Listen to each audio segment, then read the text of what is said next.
right. Good evening, USA, Canada, International, Long Island, aka Strong Island, plus the five spots of Brooklyn, Bronx, Manhattan, Staten Island, and Queens. This is your man G Money Stacks, aka the Greginator, YouTuber, host with the most, misunderstood lonely nomad, unstoppable independent podcaster, and rookie podcaster of Laurelton, Queens, New York. And you're rocking and hanging out with me on the 249th episode of Off the Meat Rack Chainz New York podcast. That's right, episode 249.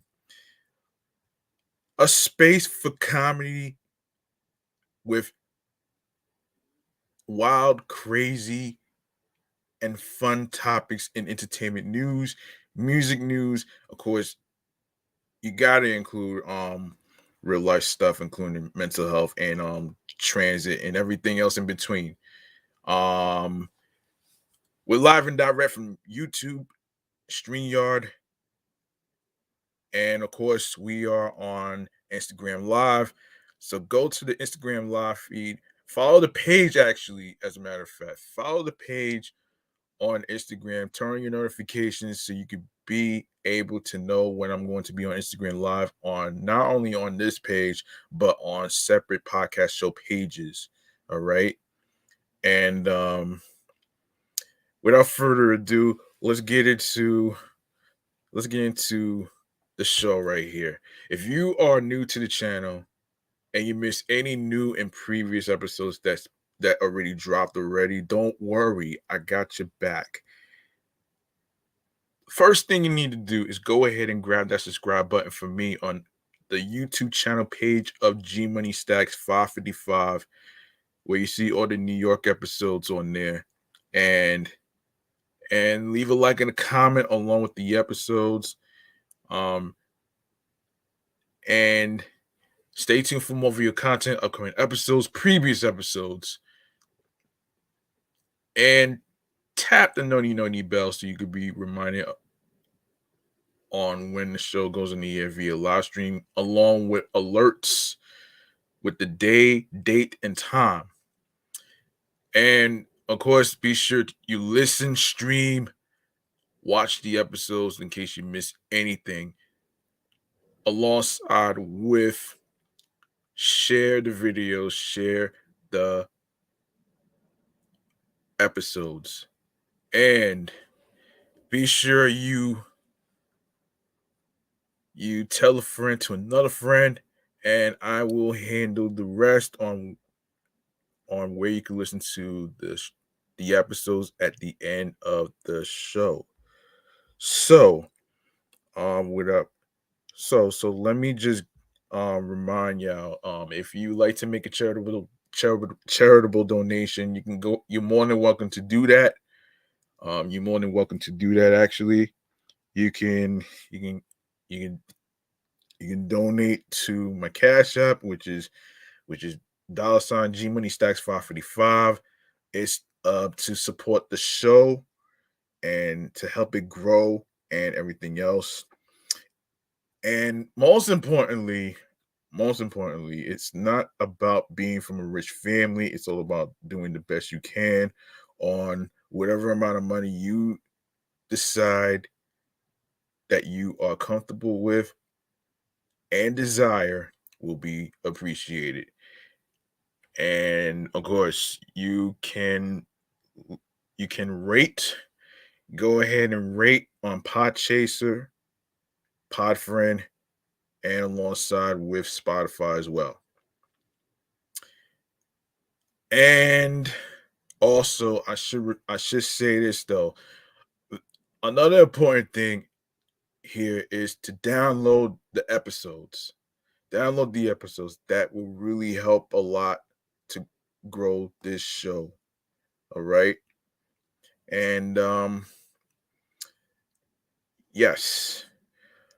So let me start off with a little mental check, and because I know I haven't been on my A game lately, um, due to some stuff that's been bothering me, as far as like the nasty criticisms and all that other crazy stuff. So You know what? Let's get into it right here.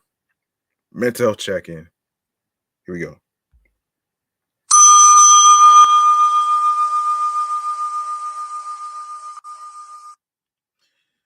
Of course, obviously, everybody is always wondering, how am I feeling mentally, physically, and spiritually, you ask? And for the most part, I am trying to process this whole thing day by day.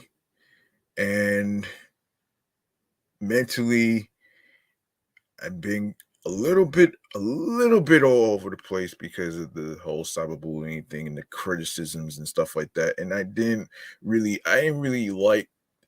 appreciate that. You know what I'm saying? I really didn't, because um and for the record, I did do a PSA on episode 247 and 248. In case you didn't know, I was actually unleashing some things that was bothering me. You feel what I'm saying? So I wanted to address it, and to let the dumbasses know that I'm not giving up. I'm not giving up my podcast dream because certain people don't like it. And by the way, I hate to say this, TikTok TikTok's about to be over. I am gonna do a little update about that in a future episode, so that could wait. So mentally, um processing everything day by day. Um I'm getting better, trying my best. And physically, physically, obviously today I am, physically I'm all right. I'm just a little exhausted, but I didn't want to waste a day not recording. And I do apologize for not recording yesterday because of a late dinner. That's my bad. Um and I figured I'd just do it today because the 3-day weekend is upon us. And I do want to talk about the animated Super Mario Brothers movie in a couple of minutes in our segment called Movie Man Cave Popcorn segment in a couple of minutes. So stay tuned for that one right there. And I will be providing y'all with some fun activities to do on the 3-day weekend, including a Mets Amazing Day, which I will include that in there in a couple of minutes. So stay tuned for that one right there. And spiritually, I'm getting better. So there you go. And there you go right there. So now that I got that out the way, we got some transit stuff that we gotta get to. I hope y'all enjoying spring, even though it hasn't really been feeling like spring and stuff. But today's weather it didn't rain today for the most part while I was at work. So I'm actually glad. I'm actually glad though. But tomorrow is going to be raining all day long. So you might want to grab your hoodies and jackets and stuff. So there you have it right there. So let's get to our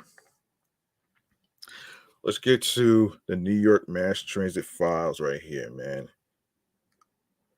All right, let's do this.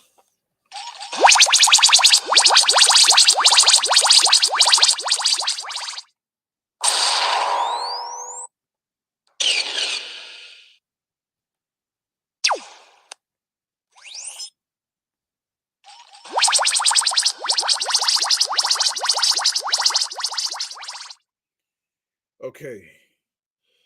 Okay, we got some terrible news in transit that we need to talk about though, man. And I hate to say this, but This involves the married MTA employees. So let's get into it right here. And this is from amny.com is where I get my topics and stuff. So here it is. Here's what's happening here. Two married MTA employees, along with a third individual, had pleaded guilty to federal fraud charges in a conspiracy to rig the bids for MTA surplus vehicles auctions. The husband and wife team of um of Dimitri and Marina Yanuak copped their guilty plea to fraud conspiracy on February 9th. The Justice Department announced on Monday their guilty plea filed that of their co-conspirator Timur Abramov, who admitted to a wire fraud conspiracy charge on January 30th. Federal prosecutors say that the trio of transit workers used insider information to cheat the bidding process in the auctions. Okay, that was dumb. That was the dumbest thing that I ever heard. Okay, that was the dumbest thing that I ever heard, though, man. But unfortunately, this is just ridiculous, though, man. But anyway.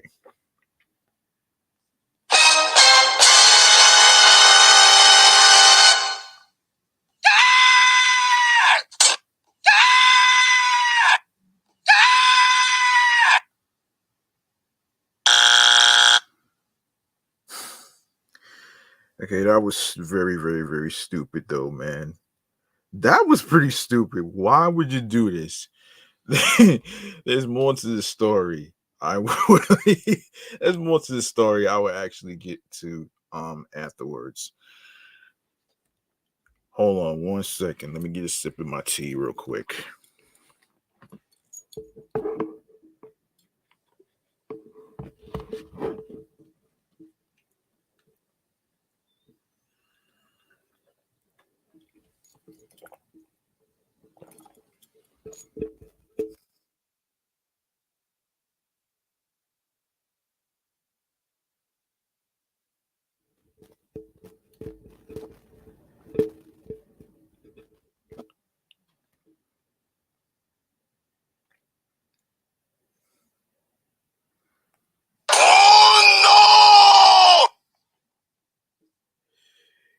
All right. So, the MTA's riders in New York's taxpayers trust government. No, hold on. Wait a minute. Let me rephrase. Let me rewind that. All three of them face up to 20 years in prison, 3 years of supervised release, and a $250,000 fine. Wow.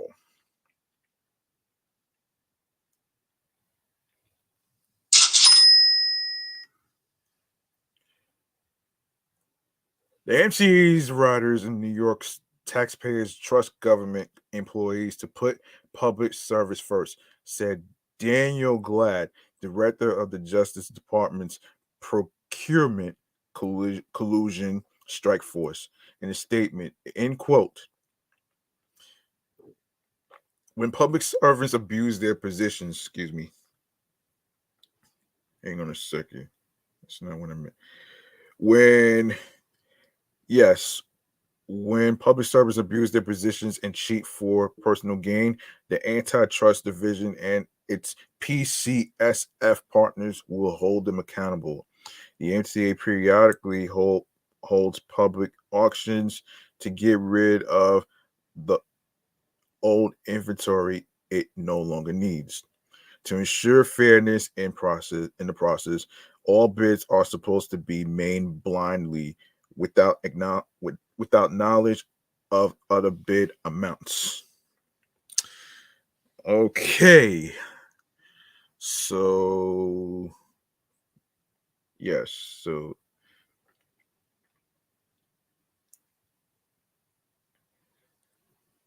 Um, but Abr- Ab- Abramov and the Uniux used their MTA insider status to their nefarious advantage. Marina Yaniuk, who worked as a sales specialist at the agency's asset recovery unit, passed along information about other bids to, hang on a second.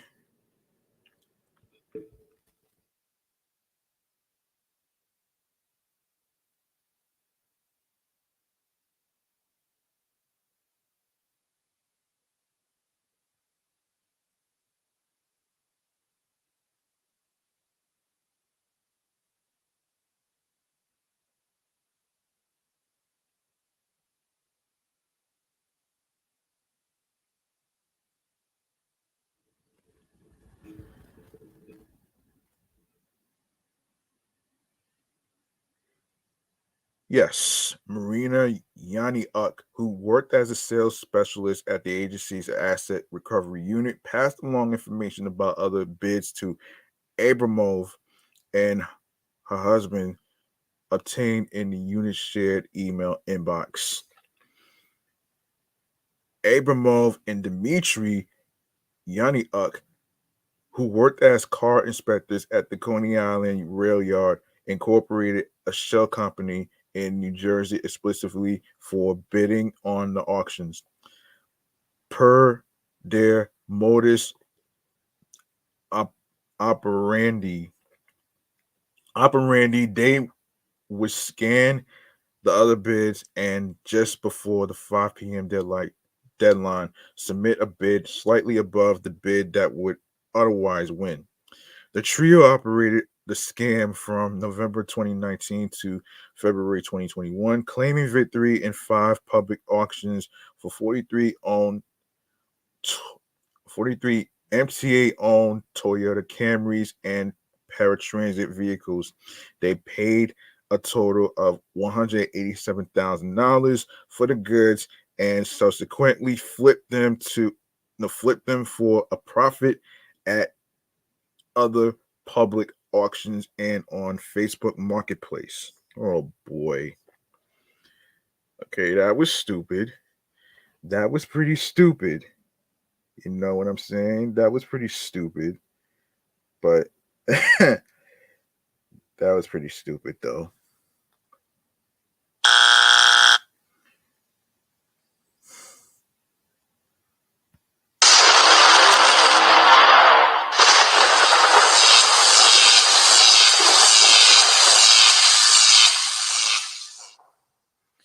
Yeah, that was pretty stupid though, man. Like, why would you do this? Anyway, there's more to the story here.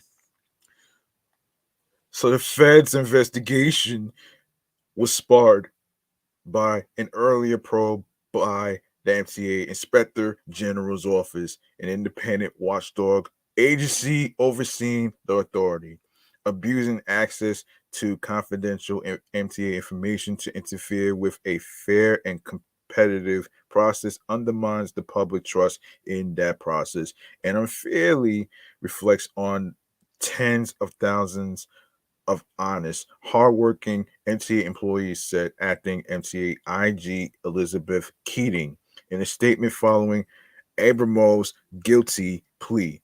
Our office is grateful for the diligence and commitment from our law enforcement partners at the Department of Justice, who work to ensure that individuals attempting to defraud the MTA are held fully responsible for their actions. In a statement, an MTA spokesperson said the agency espouses zero tolerance for fraudsters. Yeah, that's fucking stupid. They you do something very fucking stupid, you end up getting caught, you end up paying the price. So that right there is just that's crazy, man. So, end quote, if you break the law, you are going to face justice, said MTA spokesperson Michael Cortez. The MTA does not tolerate fraudulent and illegal activity that undermines the competitive bidding process and violates the public's trust. The Justice Department did not respond to further inquiries. On Monday, those in the buyer's market could submit a bid for a 42,500 pound whole brand payloader in inoperable but repairable condition. Bidding ended Monday with a winning submission of $2,550.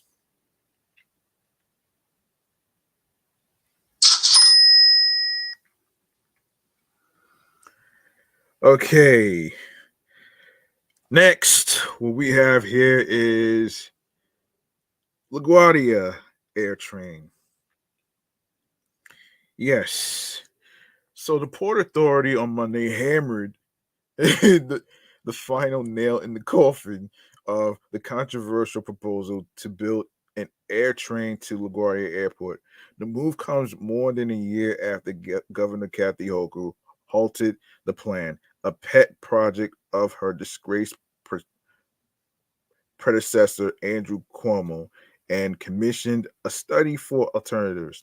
On Monday, the Port Authority's expert panel released its final report, shunning the long contentious air train and declaring the best option to be a new shuttle bus between the airport and the end of the NW subway line in Astoria, Queens.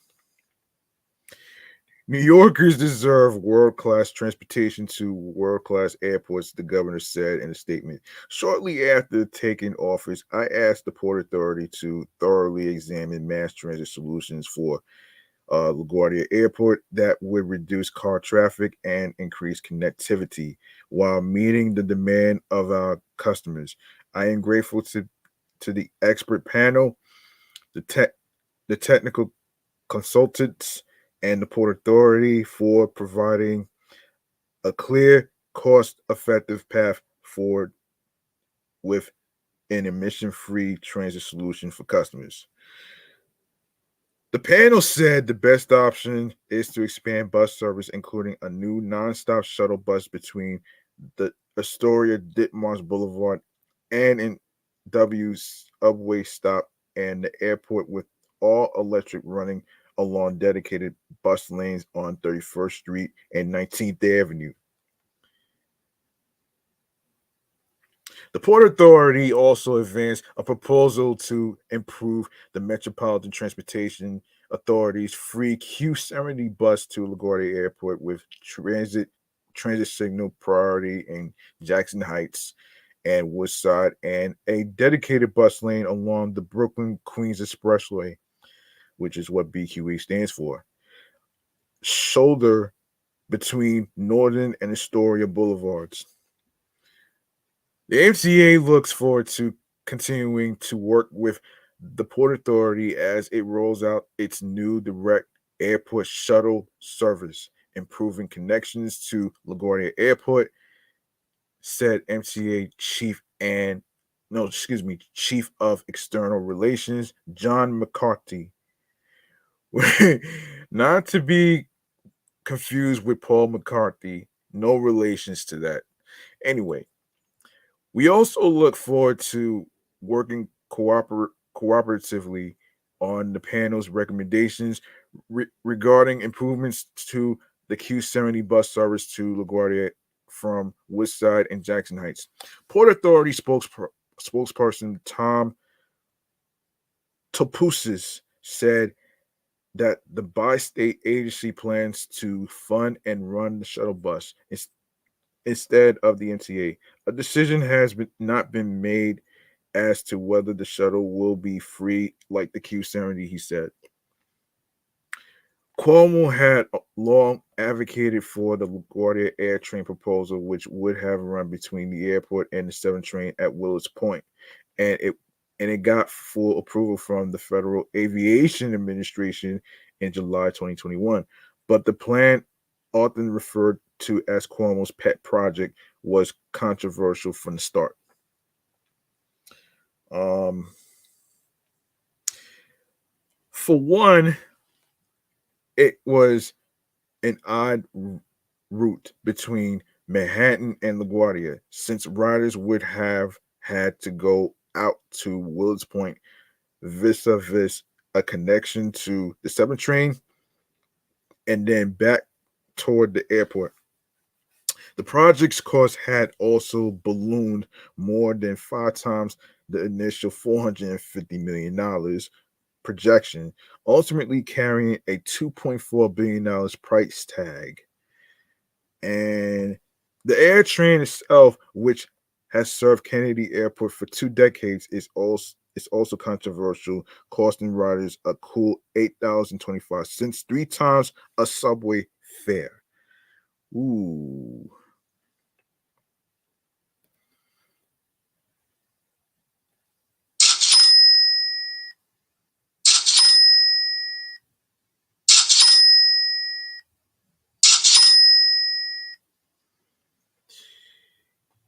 Yes.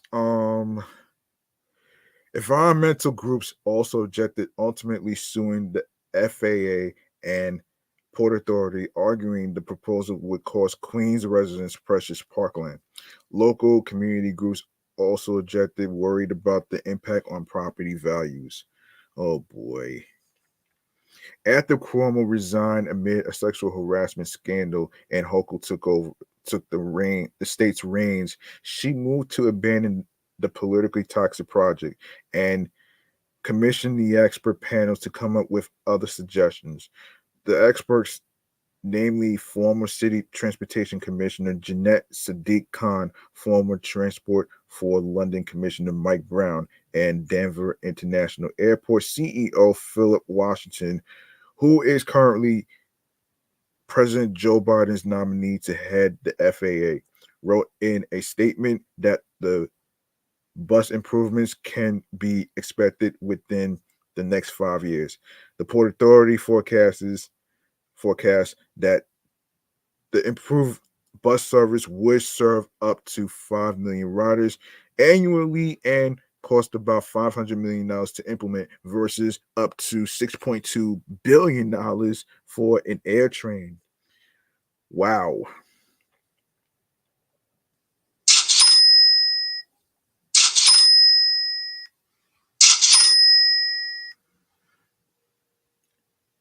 Yes. Okay. Advocates at the Riders Alliance cheered the AirTrain proposal's flight to the, the scrap heap of history and the new proposal to boost bus service.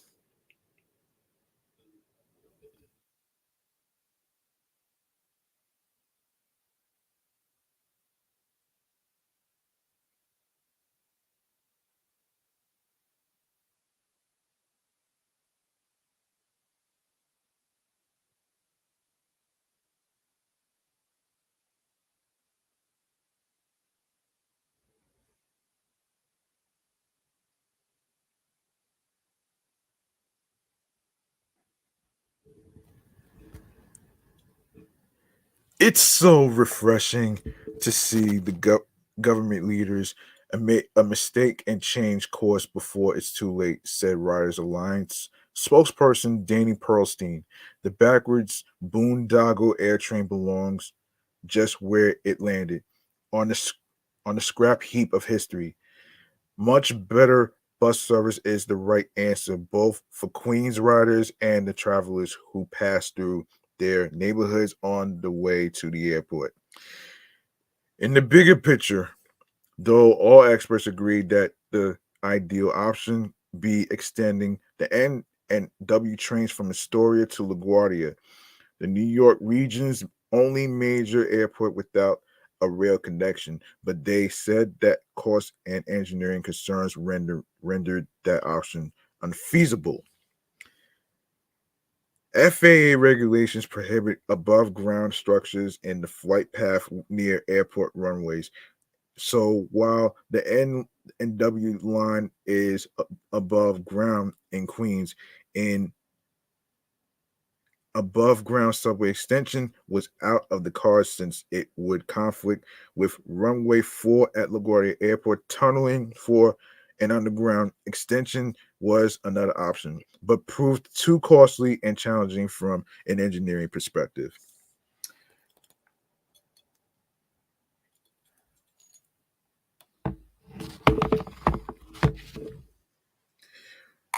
One moment.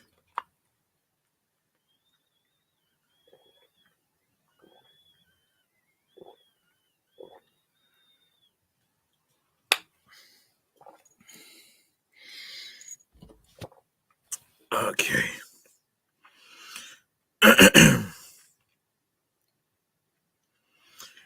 Okay. So the primary issue is that the path of the subway extension would come into conflict with the approach to runway 4, thus requiring a tunnel, said Toposis, the Port Authority spokesperson. The tunnel would be one of the more difficult hurdles, and the consultants said additional studies would need to be done to determine if it's even feasible, in part because of the ladyrinth of underground utilities in that area.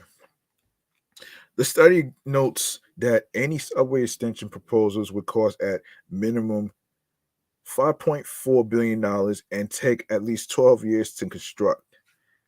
Damn.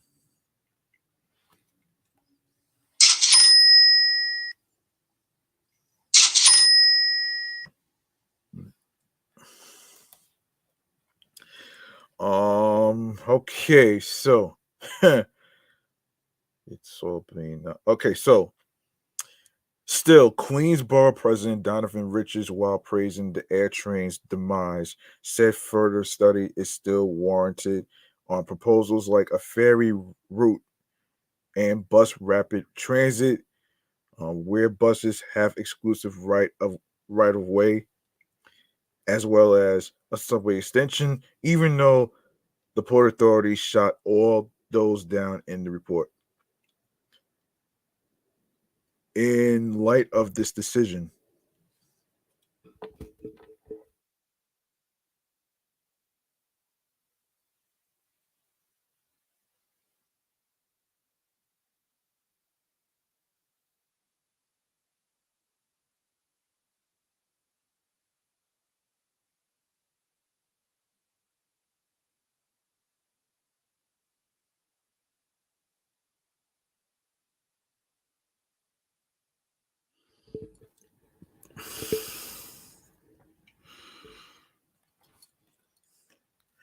I renew my provision call on our government partners to conduct a more detailed, thorough study on establishing ferry service to LaGuardia while also exploring the establishment of a bus rapid transit system between the Jackson Heights transportation hub and the airport, as well as the potential extension of the NW subway line, said Richards. In the short term, I look forward to discussions with the MTA and the Port Authority on improving the frequency of service along the Q70 bus line and the proposed shuttle bus. No, excuse me, the proposed shuttle service from Astoria to LaGuardia, respectively. Okay. Let's see what else. What else we got to talk about here? Okay, so we have we got a Brooklyn subway brute. Unfortunately, we got to talk about that as well. So, Brooklyn detectives are looking for the subway brute who tapped a female strap hanger on the shoulder and punched her on board an N train earlier this year. What in the hell? What is wrong with this guy? What is wrong with this guy? I swear. This is crazy. This is crazy.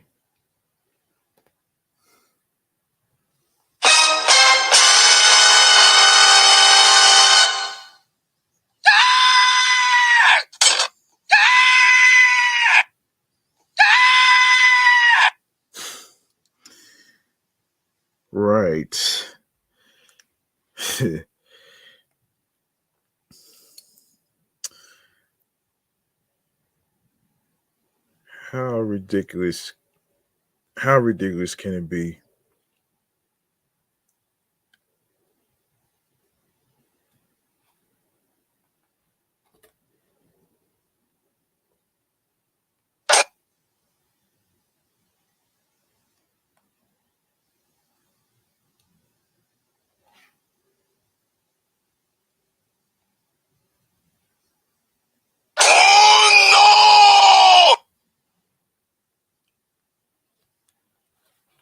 The NYPD released on March 2nd video footage of the perpetrator sought for the assault that occurred at 11:55 p.m. on January 29th on board a Coney Island bound N train approaching the 86th Street station in Gravesend.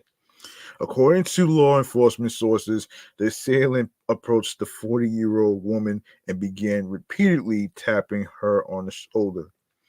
When the victim told him to stop, authorities said the suspect went on the attack, punching her several times in the face. Jeez, man. Jeez, this is so fucked up right now, man.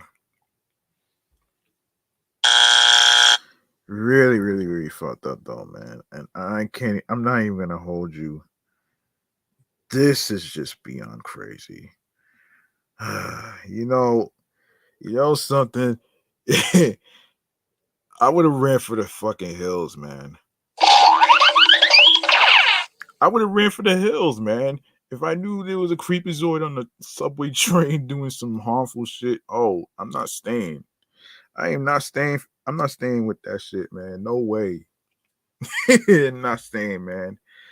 Um. Anyway, I'm not. I'm not gonna stay because that's right. That's just really, really fucked up, though. So,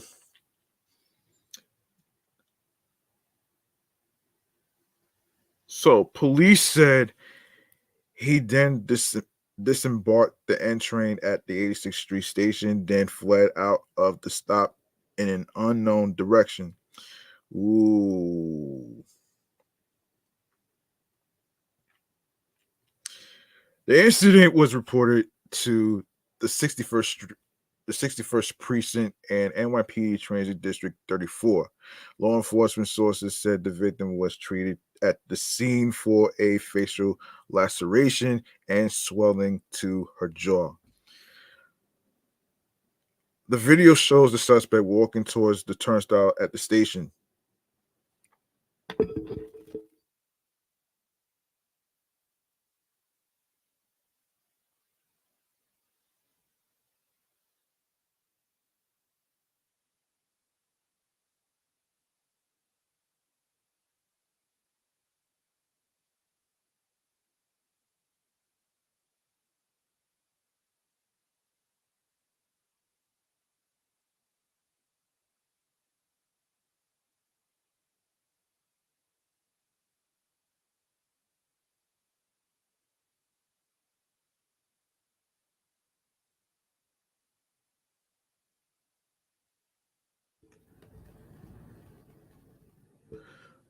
Law enforcement sources said the victim was treated at the scene for a facial laceration and swelling to her jaw.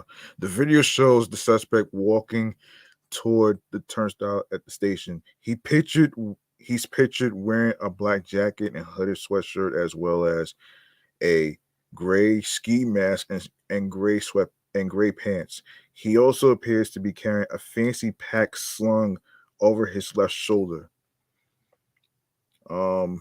Of course, anyone with information regarding his whereabouts can call Crime Stoppers at 800-577-TIPS. For Spanish, dial 888-57-PISTA. You can also submit tips online at crimestoppers.nypdonline.org or on Twitter at NYPD Tips. All calls and messages are kept confidential, so you can actually get to all right. So Let's get to we gotta get to some terrible. Let's see what else we got on the agenda to talk about here. Oh boy. Okay, so let's get into. All right, let's get into. Let's get into. Okay, let's get into James Gunn. All right, let's get into James Gunn. We gotta talk about this shit too, man. Okay, let's talk about James Gunn and now a little segment that I like to call "Chatting All the Jazz." All right, chatting all the jazz right there, man. Let's do this.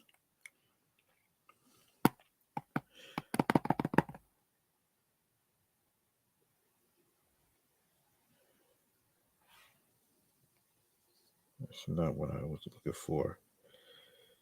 That is not what I was looking for. Anyway, all right, here it is.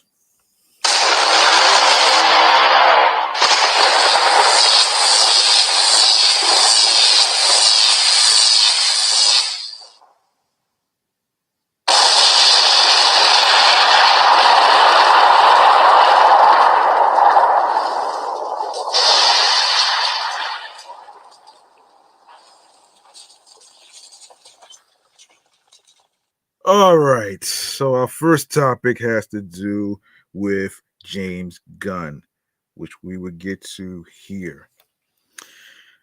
And this is from the Rap website. So, kicking off the multi-platform connected DC Universe Chapter 1, Gods and Monsters, DC Studios co-chairman and CEOs James Gunn and Peter Safran said Wednesday that Gunn will direct the hugely anticipated Superman Legacy, with Safran producing. Gunn will direct from his screenplay based on characters from DC. Superman was created by Jerry Siegel and Joe Shuster. The all new action adventure is set to soar into theaters worldwide on July 11th, 2025, which is 2 years from now. Yes, I'm directing Superman Legacy to be released on July 11th, 2025. My brother Matt told me when he saw the release date, he started to cry. I asked him why. He said, "Dude, it's Dad's birthday. I hadn't realized," Gunn wrote on Twitter. Gunn added, "Just because I write something doesn't mean I feel I feel it I feel it in my bones, visually and emotionally enough to spend over 2 years directing it, especially not something of this magnitude. But the long and the short of it is I love the script and I'm incredibly excited as we begin this journey. Hashtag up and away." Hmm. Okay. Um, Superman Legacy tells the story of Superman's journey to reconcile his Kryptonian heritage with his human upbringing as Clark Kent of Smallville, Kansas. He is the embodiment of truth, justice, and the American way, guided by human kindness in a world that sees kindness as old-fashioned.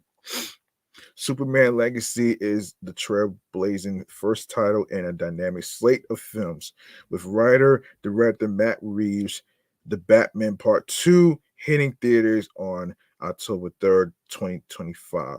Safran's most recent film, New Line Cinema's Shazam Fury of the Gods, is in theaters worldwide this Friday, March 17th, from Warner Brothers Pictures, which I will talk about in a few minutes. Okay. Up next, let's get into we're gonna get into some music news right here. And starting with the Clipse. So the Clipse 2 reunite for headlining festival set this summer. So summer 2022, um many festivals, first time back since the outbreak of the slamdemic, and rap duo the Clipse had to do it big. Pusha T and his brother No Malice performed at Pharrell's Something in the Water in June, marking Clipse's first time together on stage in over a decade. A year later, they are set to reunite once again for another special moment in the summer of 2023. The Mr. Me Two MCs have been announced as the headlining act at the 2023 Hyde Park Summer Fest in Chicago's Midway Plaisance Park. The event is scheduled for June 17th and 18th and will feature major performances including Two Chainz, Robert Glasper, Toby, and Winge, and Uncle Waffles. Uncle Waffles.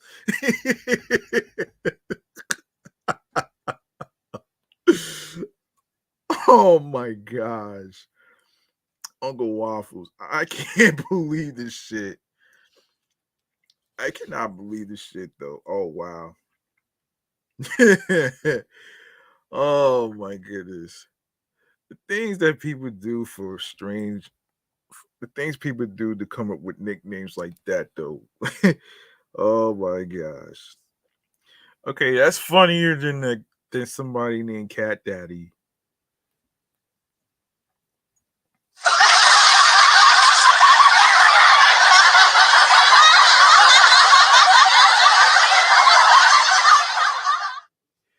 Yeah, oh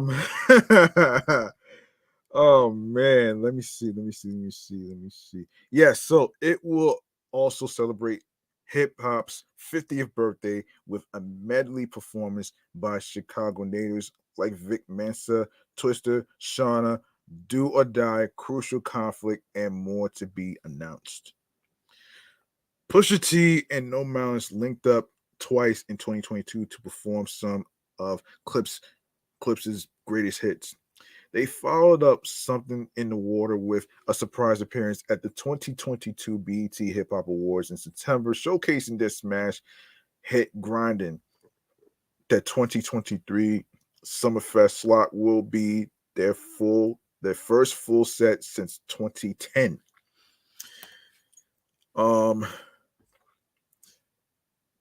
while the real life siblings have connected for one-off reunion performances, they've yet to announce any plans for a full-scale revival of Clipse. The two rappers reflected on their career at the Complex Con 2022 panel commemorating 20 years, no, 20 years, excuse me. It's supposed to be 20 years, excuse me. Yeah, 20 years of their breakout album, Lord Willin'. No Malice was hesitant to commit to a Clipse reunion, and Pusha T told the publication in January 2023 that he wanted his brother to be on board. I'm not sure. I'm I'm not sure I'm pressing it. I'm pressing it, he said. A lot of people think that I don't be pressing the issue, but I really do. Okay. Up next, yeah, well, we'll see about that though, man. So up next, we have to talk about oh boy. We have hold on a second. Hold on a minute here. Hold on a minute here. We need hold on a second. Um okay. What else we got to talk about? Okay. So we need to talk about what's going on in the Bronx Zoo. Let's get into it right here. We we need to talk about what the hell's going on in the Bronx Zoo. Let's get into it right here, man. There's two terrible stories we need to get into. Okay. So let's see. So this is what's going on here. If you if you've been living under a rock though, let's get into it right here. So a Brooklyn poll wants to force the Bronx Zoo to give up the Big Apple's last remaining elephants. A bill introduced this past weekend by Democratic Councilwoman Shahana Hanif, in essence, would ban elephant captivity citywide by requiring the animals to have habitats of at least 15 acres. Oh boy, that's a fucking demand, which don't exist in the city. It would also prohibit elephants from being bred, rode on, being used for educational or commercial exhibitions, or made to do labor. Okay. It will also prohibit elephants from being bred, rode on, used for educational or commercial exhibitions, or made to do labor, even though such activities aren't currently happening in the five boroughs. The Bronx Zoo features two elephants, Happy and Patty, who separately along an acre each. Hanif tweeted, she's proud to introduce a bill to finally ban elephant capacity in New York City because studies have shown elephants are enormously complex and suffer deeply in inadequate enclosures. Oh boy. Okay, there's more to here's more. Hold on a second. Okay. Here's another story about this too. Um so here's another story about this too, man. But let me tell you something, man. Do not, and I am saying this, do not have an alligator as a fucking pet. Do not have an alligator as a pet. And the reason I'm saying this is because this has to do with a particular story. Um it is so fucking wild right now, man. But um yeah, we need to get into it right here. So here's what's going on here. Of course, sharks in the water may be a given in some places, alligators too, but in New York City, they are not thought of as common, which is why it it was such a shock when an alligator was found and saved from a lake in Brooklyn last month. Um, the now infamous female gator named Godzilla. Oh shit. Found a new oh my oh my gosh, man. Godzilla found a new temporary home at the, at the Bronx Zoo as it not only recovers from the cold as a result of its abandonment, but from a bathtub stopper it swallowed. It is unclear whether this happened before or after it arrived at the park. Oh my gosh. Oh my gosh. I swear, man. Oh man. Oh man. I can't help but laugh though, man. But I mean, you gotta really wonder. You really have to wonder why. You know what I'm saying? You really have to wonder why. This is just beyond crazy right here.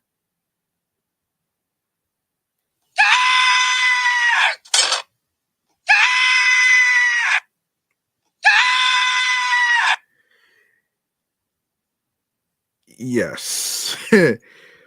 Oh man. So okay, so let me see. Yes. The city parks department, which oversaw Godzilla's capture and transportation to the zoo, believes she was a domesticated pet who had been dumped by her owner.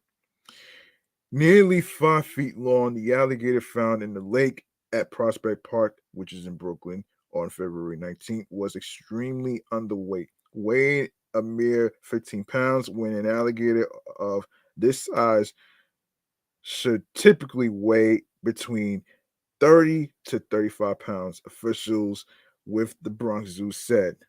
Hmm.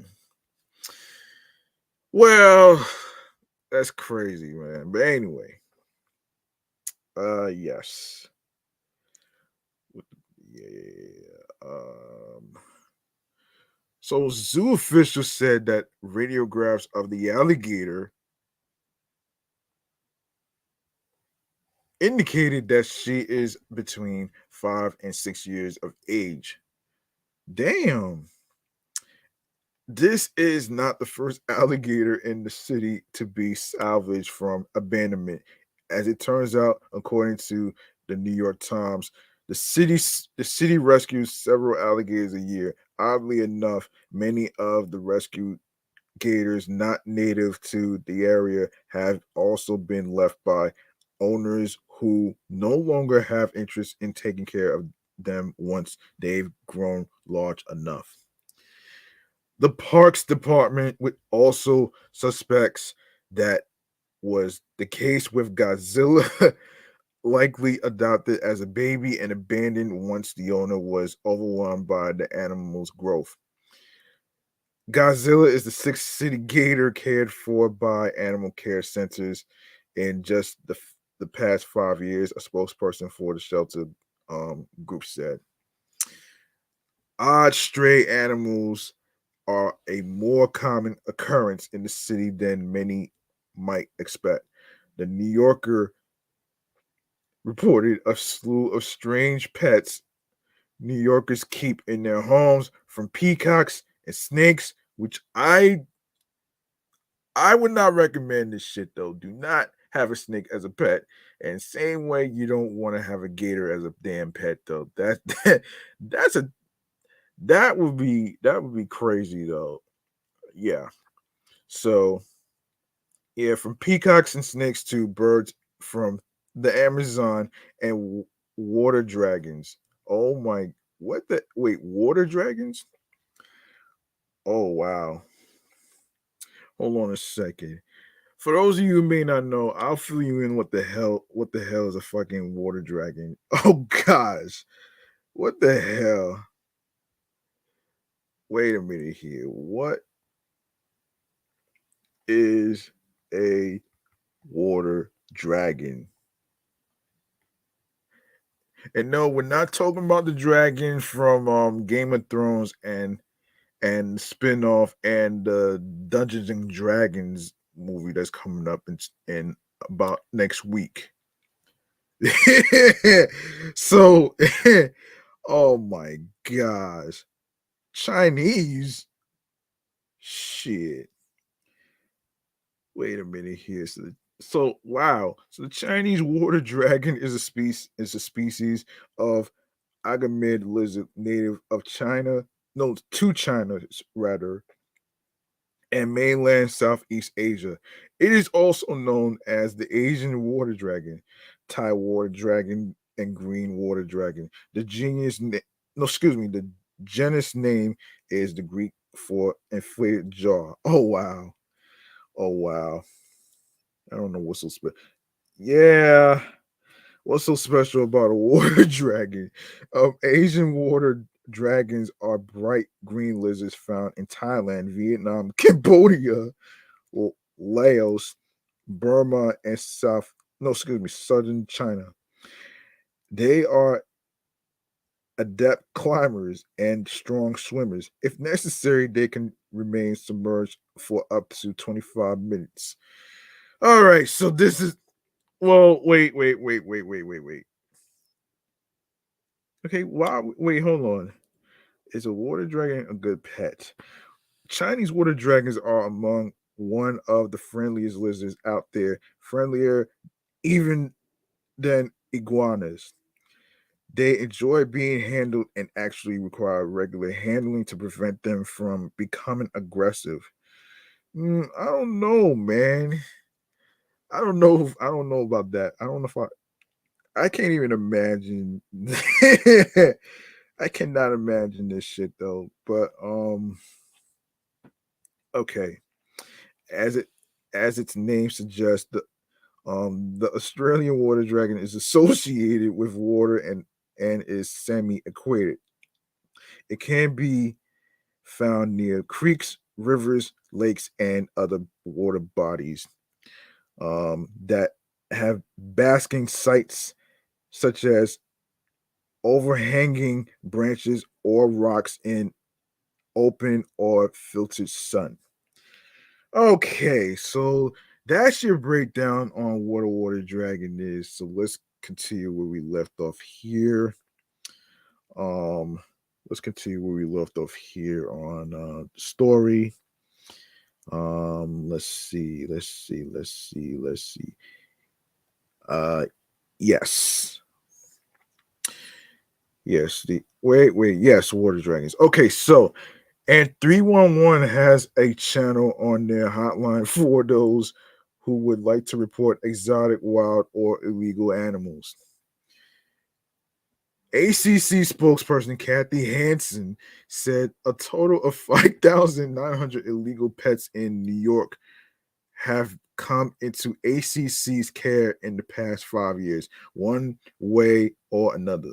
They include 1,927 raccoons, 611 opossums, 355 squirrels, 100 skunks. Oh, wow.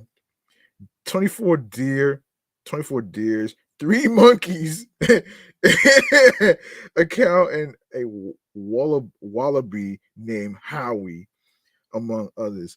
And no, not the Howie that is in what is it? That's in the I forget what show, how not to be confused with Howie Mandel. You know what I'm saying? I forget what TV show he's on right now. But anyway, anyway, this is scary. I can never imagine myself or anybody that I know would have exotic animals. And as far as I'm concerned, exotic animals as far as like fucking snakes, fucking water dragons, and all that other craziness and shit. I don't know, man. Because to me, this is I don't know, man. You just I don't know, man. I don't know if there's I don't know if I could really, to be honest with you, I can't even imagine that happening. To me, I don't even think exotic animals are safe anyway. unlike unlike unlike somebody I'm not even gonna say who the person is, but unlike somebody who wants a giraffe. I was like a fucking giraffe that's taller than human beings.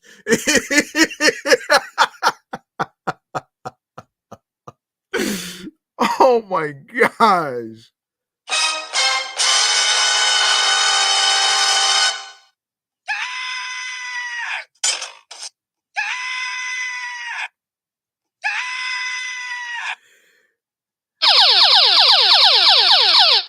Yeah, that's terrible. That's a terrible idea, though.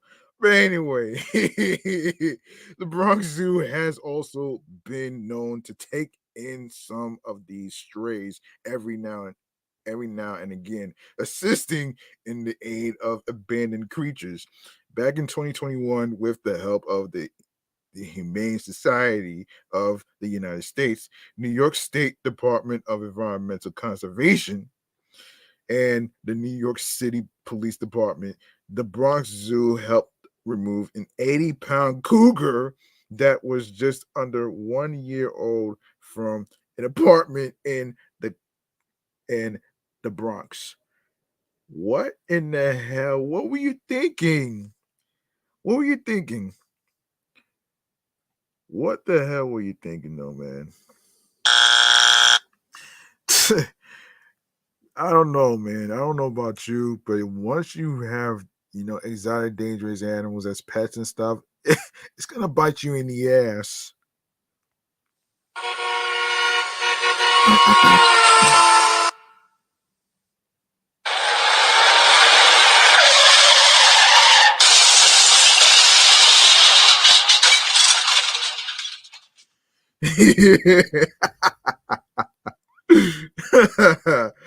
Oh man.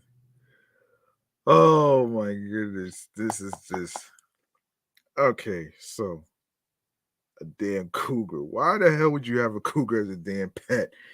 You're a fucking idiot for that. Anyway, Kelly Donahan, director of Animal Disaster Response for the Humane Society, noted the anomaly surrounding this and other terrible conditions in which cougars are rescued, saying, "I've never seen a cougar in the wild, but I've seen them on leashes, smashed into cages and crying for their mothers when breeders rip them away."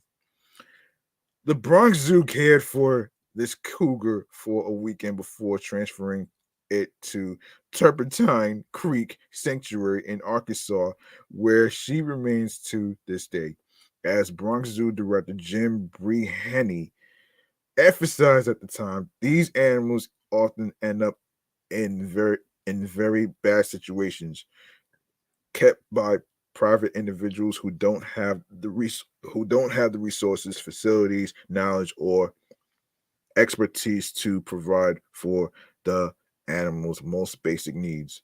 That is where the Bronx Zoo comes in, willing and able to bear some of the brunt of helping these animals find the right place to heal and grow. Further back than that, the zoo was responsible for taking care of a trio of grizzly bears. And I don't mean the rated R movie Cocaine Bear, by the way, who actually ingested a whole bag of cocaine. And you can't put fucking honey on cocaine either.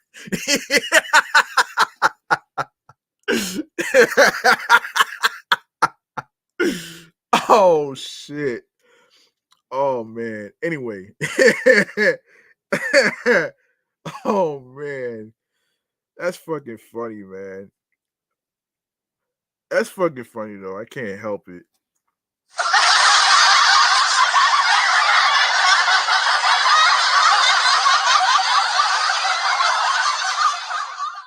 Yeah. Oh man, the grizzly. Oh gosh, yeah, grizzly bears whom it adopted after they were saved from abandonment in Montana. Trina, Amber, and Luna were too young to survive on their own and have been happily living under the care of the Bronx Zoo since their transfer. This time around, the alligator has been living at the Bronx Zoo as it continues to recover. According to a representative of the zoo, this is going to be a long process. She is still being tube fed liquids, nutrients to try to stabilize her and allow her to put on some weight. She is not strong enough at this point to endure any procedure. Whew. I don't know, man. Like I said, man, you don't want an alligator, you don't want a grizzly bear, you don't want any water dragons and any of these dangerous exotic animals as pets, especially snakes. Sharks too are included too. So you know what I'm saying? Yes. So let me just okay, so let's go on to the next topic right here, man. So the next subject that we have to talk about here is some more. Let me see. There's some more stuff. I forget though, man.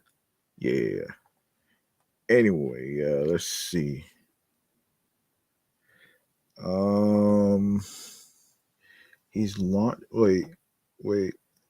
He's launching what's the other yeah, wait. Um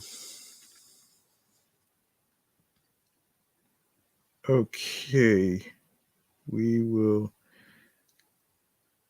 Okay, all right. Let's get to this next story. Okay, so James Gunn launches new DC. Um, new DC. Okay.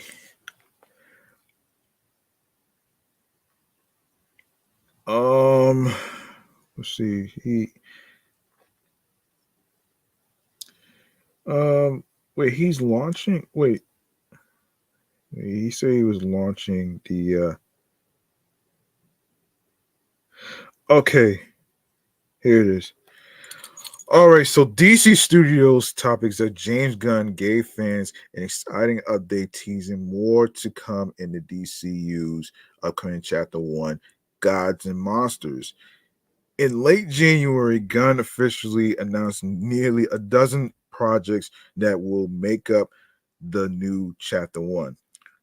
Currently, the slate includes 5 movies and 5 TV shows that will begin coming to the big screen and HBO Max in 2025, utilizing classic characters like Superman and Wonder Woman while also highlighting new faces like the Creature Commandos and Swamp Thing. And while plenty of progress is already being made on the start of this slate, there seems to be a number of other entries that haven't been made public yet. Okay, so responding to a fan's question on Twitter about what percentage of the DCU's Chapter One slate has already been unveiled, DC Studios and co-CEO James Gunn announced that less than half of the slate's movie and television series have been made public. In January, Gunn showcased 10 new mainline DC projects set to hit screens in the coming years. Until now, fans were expecting only a handful of additional films and shows to be added to the slate, but Gunn's latest update indicates that at least 20 titles will make up DC Studios Chapter 1 when all is said and done. One moment.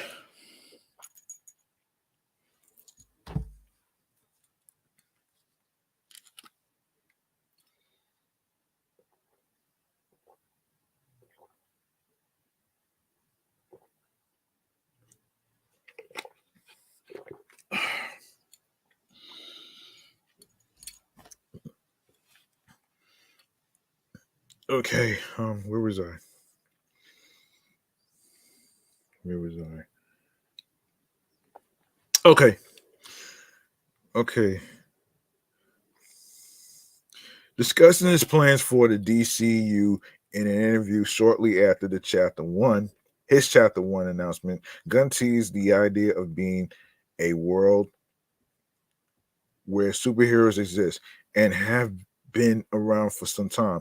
He also noted that this story is much more planned out than the MCU was in the early stages, with Warner Brothers gathering a team of writers that will completely work out the whole adventure. End quote. We're coming into a world where superheroes exist and have existed for some time in one form or another, and that's the universe. And so we are telling a big, huge central story, except for I think we're a lot more planned out than Marvel from the beginning because we've gotten a group of writers together to work that story out completely. During a chat with the press after the announcement via comicbook.com, Gunn was also asked about the franchise's 8 to 10 year plan and whether it was 2 or 3 chapters long. Gunn noted that 2 chapters are planned out for the next decade, although those movies and TV shows don't close off the story as a whole. We already know the 8 to 10 year plan is 2 chapters, and there's an ending to our basic story that we tell there. But it's not the ending of the universe. So now will Peter and I be here beyond that time? Okay, so when will fans learn about new DCU projects?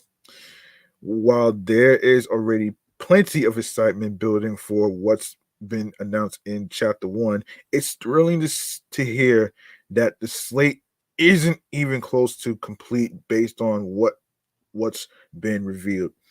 With 12 projects already being confirmed during Gunn and Safran's initial announcement in January, hearing Gunn say that this is less than half of all of Chapter 1 shows just how expansive this new DC universe truly is. But the real question on minds now is when exactly the rest of these projects will be announced to the public. There are still a handful of movies that will hit theaters this year in 2024, and Gunn and Safran have shared that the new slate will release approximately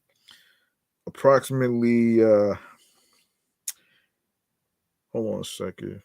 Yeah, approximately, god damn it. Approximate wait. Yes, approximately 2 new shows and 2 new movies. Okay, can we get rid of this?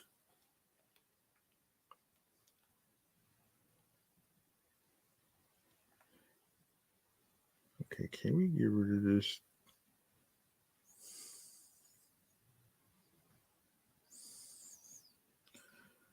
Um,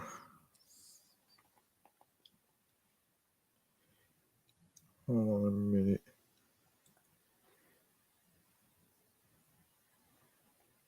Yes. Two new movies every year, and 2 new movies every year after 2025. Most likely, once the 4 2023 movies hit theaters, Gunn will look to share more. Oh my gosh. Hold on a second here.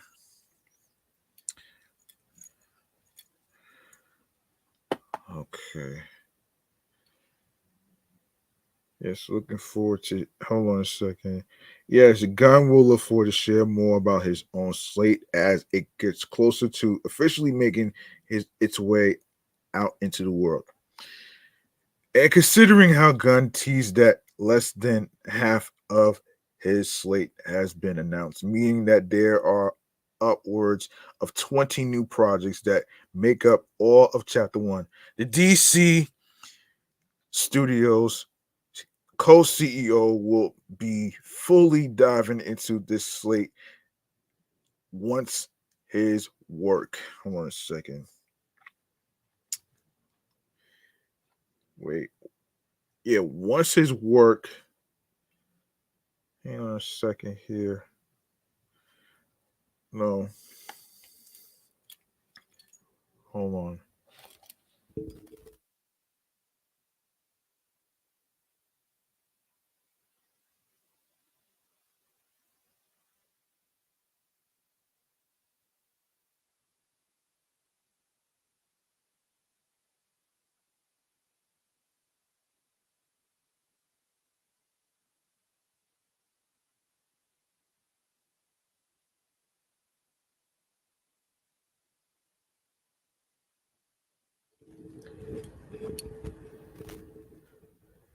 Okay. Once his work on the MCU's Guardians of the Galaxy Volume 3 is over, meaning it will be only a matter of time until fans learn more about what's on the way. Of course, Chapter 1, Gods and Monsters, will begin the Creature Commandos on HBO Max in 2025 before Superman Legacy kicks off the theatrical slate on July 11, 2025. Okay. Okay, before hold on a second. Let me make sure. Okay. All right, let's talk 50 Cent and the Laurelton resident.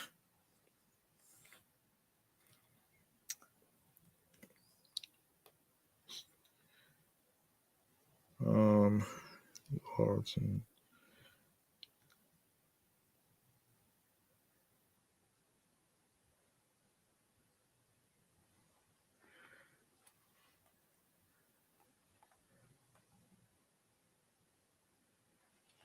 Hold on.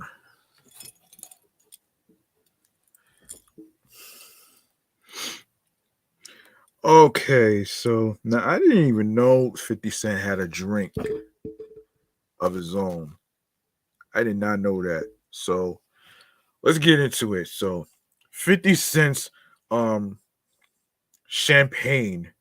I don't know how to pronounce this, so don't fault me for that. So yeah, 50 Cent champagne just brought in a cool six figures at the 2023 Rodeo Uncork International Wine Competition in Houston. The event went down on Sunday, February 26th, where the champagne took home the grand champion best of show award, beating out over 3,000 other entries. Following the competition, Sharon reports the bottle was then auctioned off with the winning bid of $325,000 coming from real estate firm J. Allen Kent Development. Ooh, wow. Wow.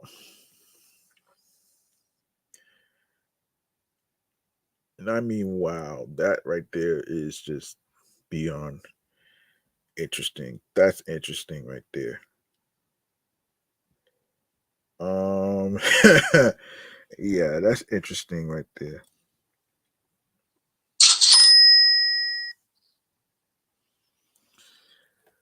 All right, so,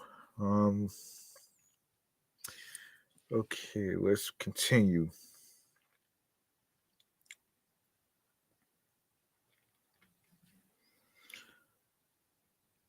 So 50 also broke bread at the event as well, dropping a cool $165,000 on a bottle of Bernhardt Winery Antiquity Chardonnay Reserve.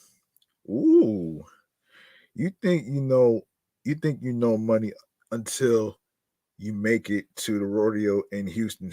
50 wrote on Instagram with a screenshot of an article about the um I'm not even gonna about the Lay Sheeman Du Roy cell. I bought the lot to reserve champion $165,000. You need a real bag to play over here. Laugh out loud. Wow. He's really something else, man.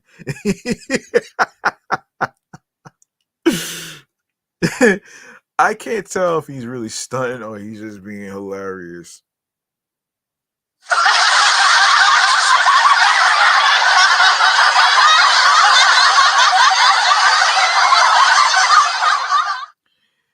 Okay. All right, there's more. When he's not dominating the wine and spirits business, 50 Cent has been busy growing his TV and film empire as well, as he gears up for the third season of his popular Stars show, Star show BMF. Fifth just announced he's added 2 Chainz and Neo to the cast. Several big name stars have already popped up in the show, including Snoop Dogg, Eminem, Monique, Cash Doll, Young Miami, and Saraya. Both 2 Chainz and Neo have acting credits on their extensive resumes. The Atlanta rapper starred on an episode of Law and Order SVU in 2013, and more recently appeared in the 2022 action flick The Enforcer alongside Antonio Banderas. As for Neo, the Soul Six singer has been featured in several films, including Stomp the Yard, Red Tails, and more. 50 Cent, no, hold on. 50 also revealed there would be several BMF spinoffs while celebrating the news of the renewal on Instagram. According to the G Unit mogul, there are 3 different shows on the way.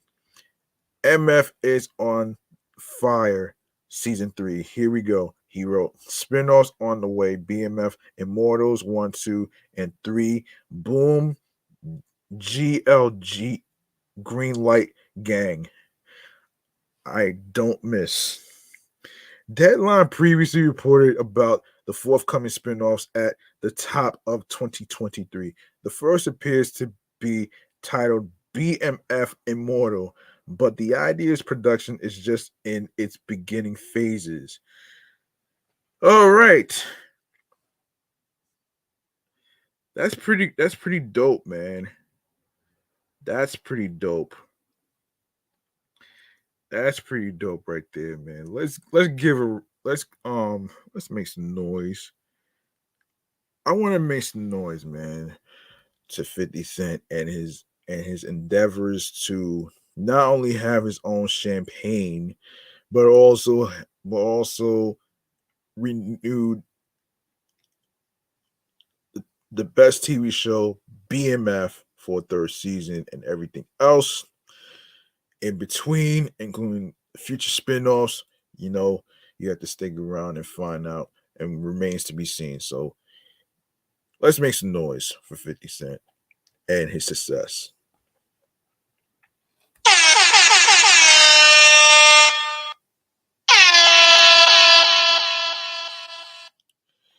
All right, so hold on a minute.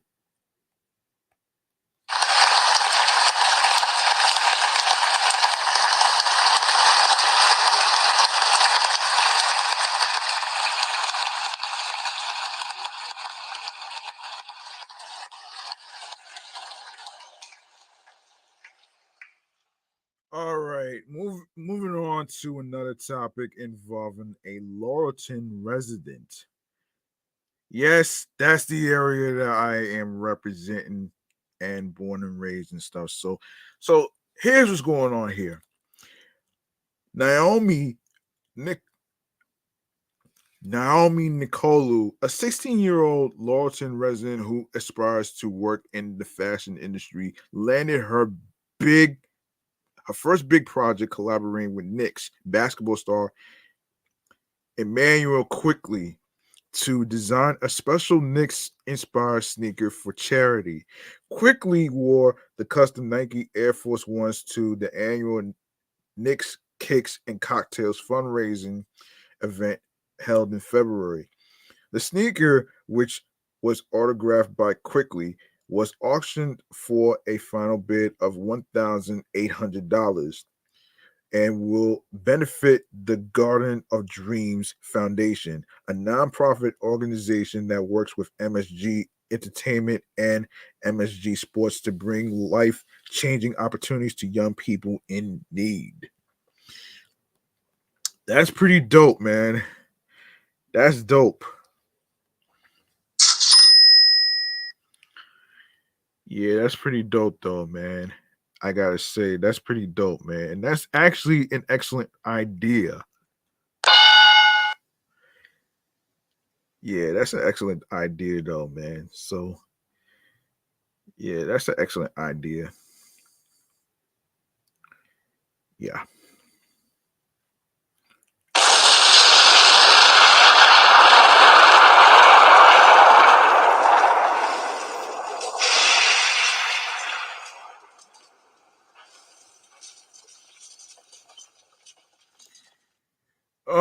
right.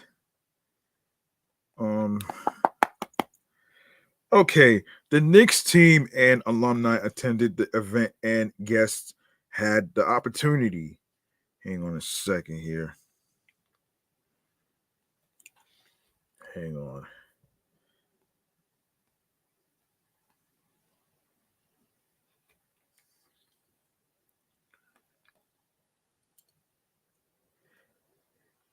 Yes. Yes, the Knicks team and alumni attended the event, and guests had the opportunity to meet the team and enjoy various activities, all while wearing cocktail attire and their favorite sneakers. All net proceeds from the event, including ticket sales and auction sales, raised a total of over $225,000 to benefit the foundation.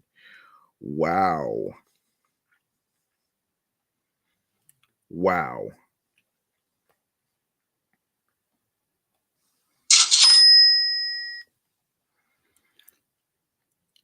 Um, okay. Hang on a minute here. So, Nicole, who is a student at Wade Lay Secondary School for Performing and Visual Arts in Harlem, collaborated with Brooklyn-based artist Tiffany B. Chanel to design the sneaker. And let's see. The Knicks Garden of Dreams and Coinbase facilitated the collaboration between Nicole, who is affiliated with GDF through its partnership with Scan Harbor, a nonprofit youth and family services organization that provides a variety of integrated supports to the highest risk children and facilities of Harlem, East Harlem, and the South Bronx. When asked about her collaboration with the Knicks, Nicole said it was an exciting first time experience for her. This was my first big project, and I know it certainly won't be the last one, Nicole said. Quickly met with both Nicole and Chanel early on in the process to discuss his personal style and an overall vision for the sneaker design. He then met Nicole and Chanel in person prior to the Knicks versus Pelicans game at Madison Square Garden on February 15th. End quote. He wanted something true to New York. He wanted something true to what he plays for, the environment and fans, Nicole said. He was very open and intrigued in what he liked. It was almost like we already met and felt like I was creating a shoe for a friend. He was excited to work with Tiffany and I, and he just seemed like he had fun doing it. Sometimes you don't get that type of experience with people with such high places in life. And to see that, it was really fun working with him. For 2 months, Nicole worked with Chanel in her Brooklyn studio designing a pair of white Air Force Ones entailing the Manhattan skyline, the Statue of Liberty, and a basketball with splashes of the Knicks team colors of blue, orange, silver, and white. Um, which is pretty. This is pretty dope, man. That's pretty dope though. There's actually pictures on there. You can go to qns.com/2023 slash um 03 Laurelton resident Knicks sneaker charity. Okay, so the brainstorming process was almost like someone was in my own head finishing my sentences. It was just really fun, Nicole said. I was watching myself work in a different way and being able to understand someone who understood art like me. At the age of 13, Nicole realized that she wanted to pursue a career in the fashion industry. And in quote, I've always been into fashion, watching my mom get dressed up to go out and looking at fashion commercials and magazines that she would bring home from Walgreens, Nicole said. I remember looking at the magazine and saying, "Oh, they should have put this on her." And that's when I realized that fashion was something that I felt I knew how to do. Nicole's dream is to attend the Fashion Institute of Technology in Manhattan and hopes to one day make her mark in the fashion industry. When she's not too when she's not busy studying, Nicole spends her time painting and creating original designs. Wow. This is pretty dope, man. Oh my goodness. This is pretty dope. This is dope. This is a dope story right there, man. This is one of the fun stories that I ever picked.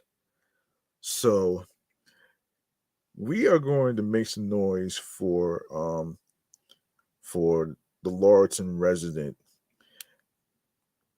getting into the fashion industry and of course having a big success in the charity and being able to follow her goals and dreams. Let's make some noise for the Laurelton resident.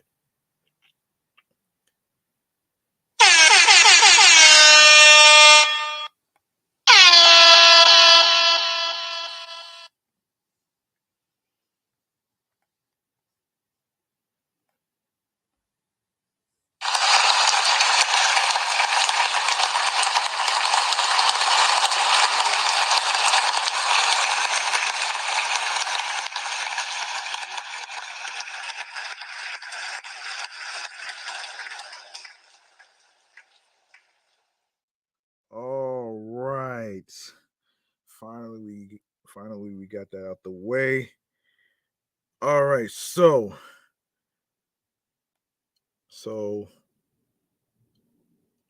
right. So our next topic has to do with all this talk about okay, everybody knows about what's going on with with the animated Super Mario Brothers movie. All right. Um and that's going to be our man cave. That's going to be our man cave popcorn right here. That's going to be our man cave popcorn right here, man. You know what I mean? All right, so let's get into it here.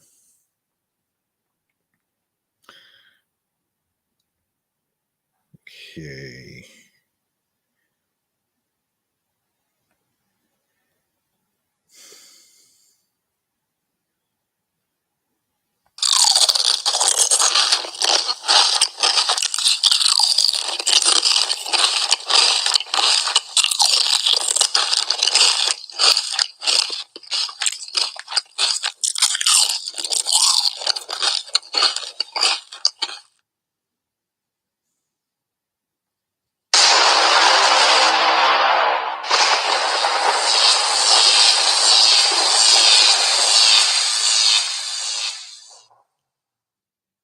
All right.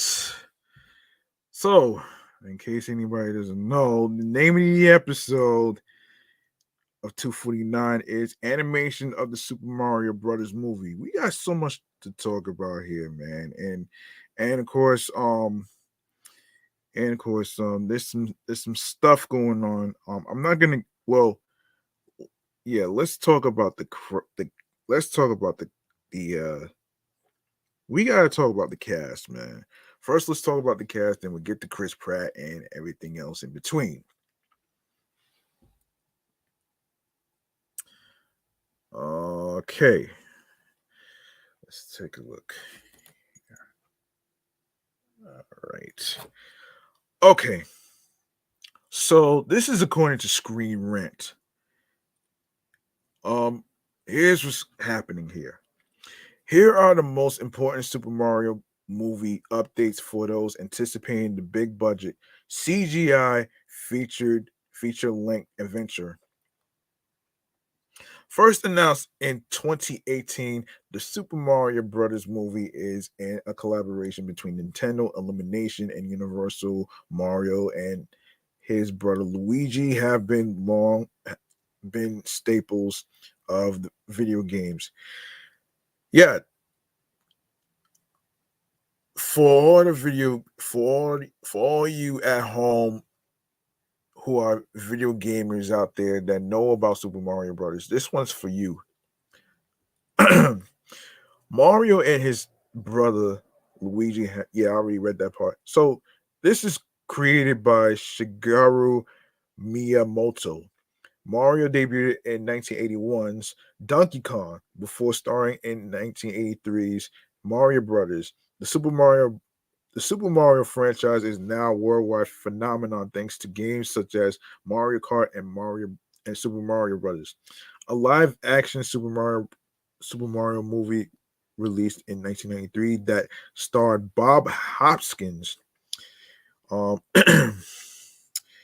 on a second here. What the hell here?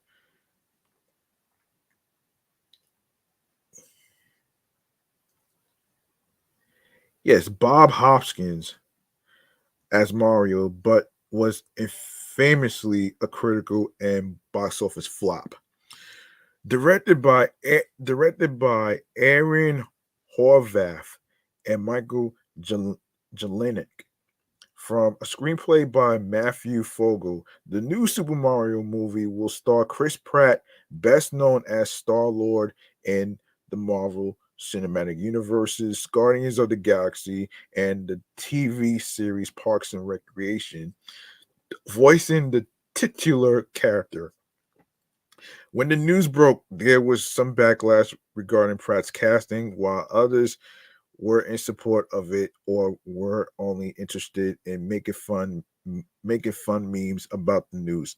However, despite the mild casting controversy, anticipation remains high. The Super Mario movie is just around the corner, so there's finally more information for patient fans. Okay. Um as the April release date for the Super Mario Brothers movie creeps closer, Nintendo fans have been interested in whatever updates will give them a clearer picture of what to expect. After already giving fans a Super Mario plumbing commercial in the Super Bowl, Nintendo's latest move was to release the final trailer. This could be the last significant Super Mario Brothers movie update before the actual release date in April, which I will mention after this. There's been plenty of tie-in promotions and cast interviews though, and will of course be more with each week that passes. In the interim, a particularly notable piece of Super Mario Brothers movie promo came on the Tonight Show with Jimmy Fallon in early March. Chris Pratt, Jack Black, Anya Taylor-Joy, and the rest of the Super Mario Brothers cast took part in an assembled a cappella rendition of the classic Mario Brothers theme song, and the Mario cast Jimmy Fallon sing-along skit was just a nostalgia full and chuckle worthy as to be expected.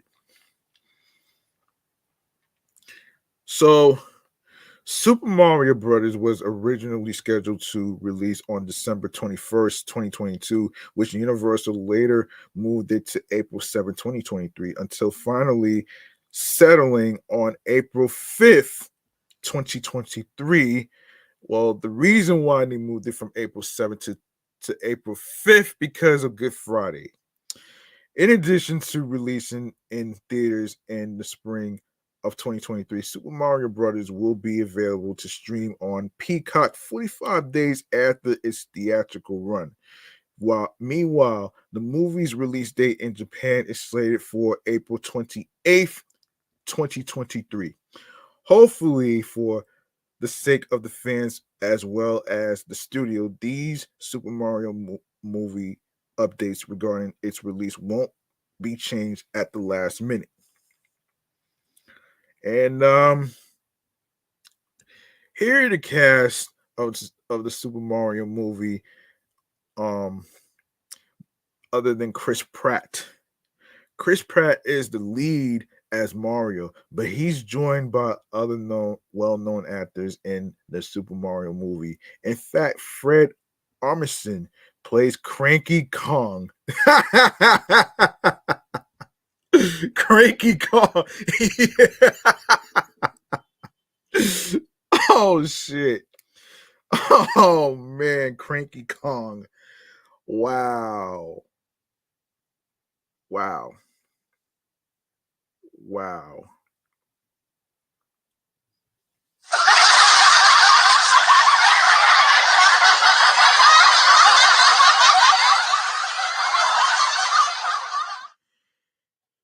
Yes, Cranky Kong.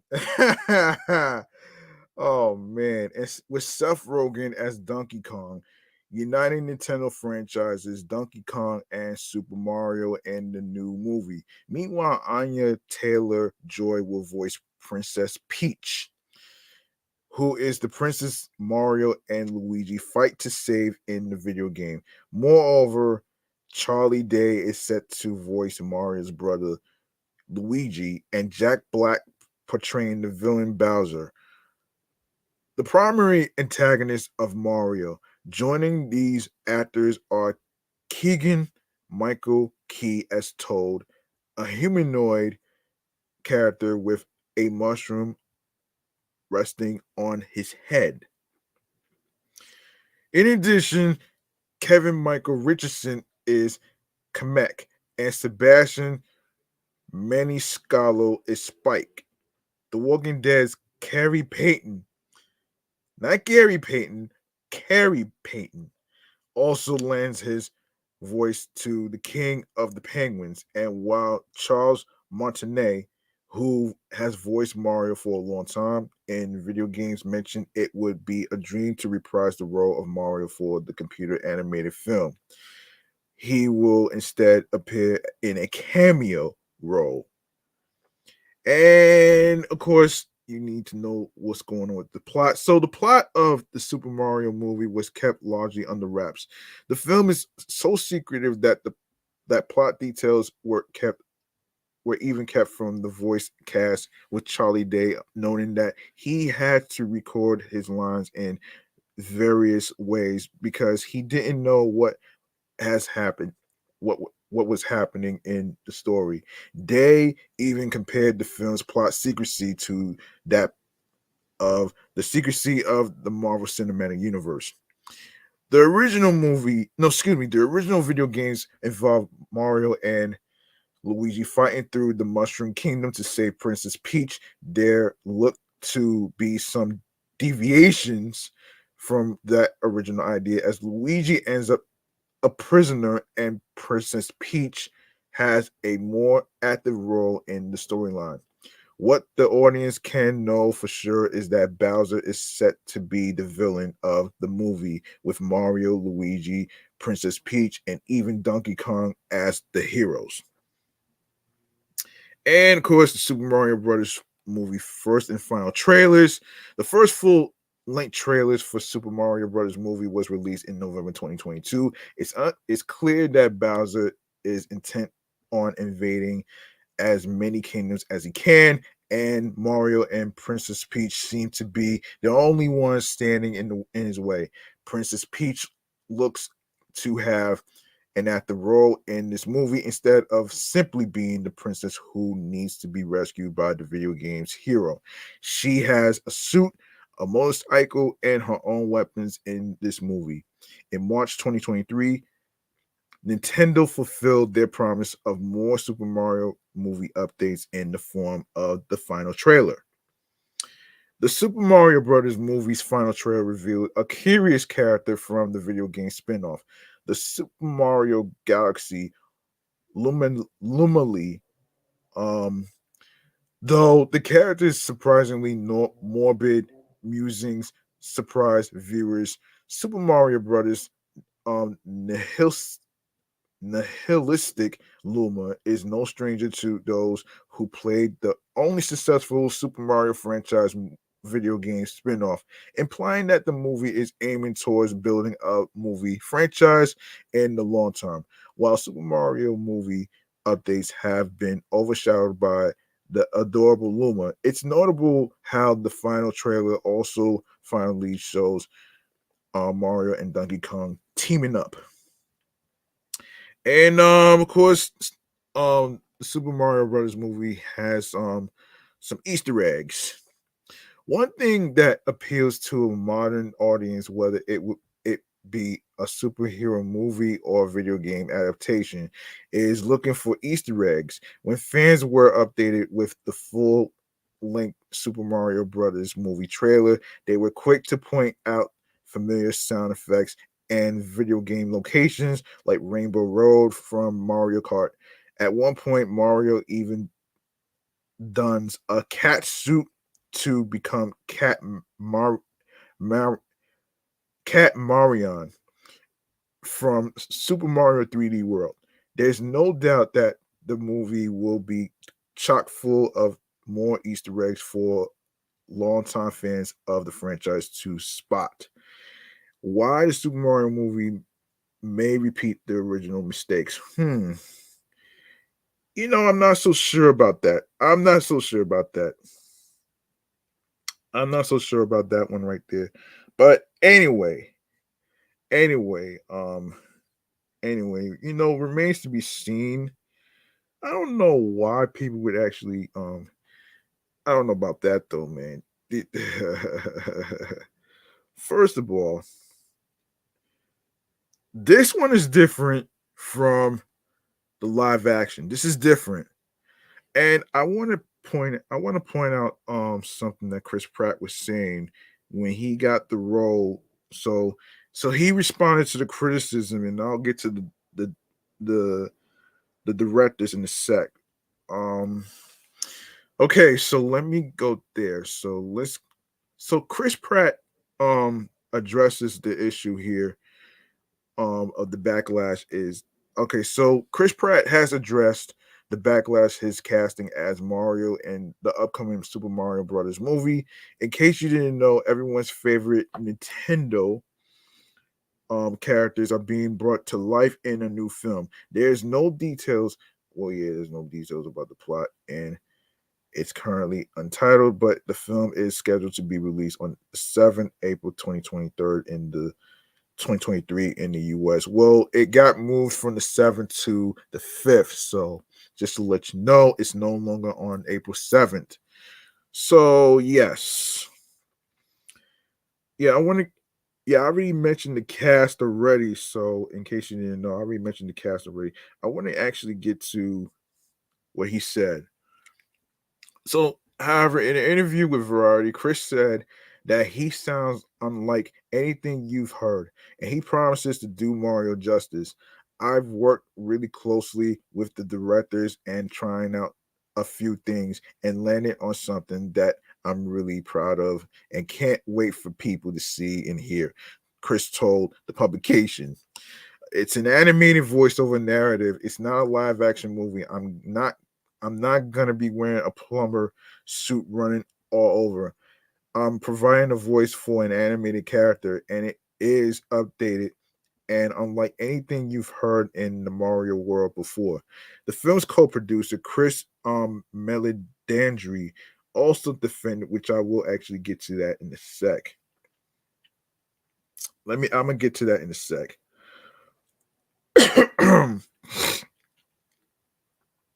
I'll get to that in a sec. Yeah, yeah, so there's this whole thing about Chris Pratt not being Italian.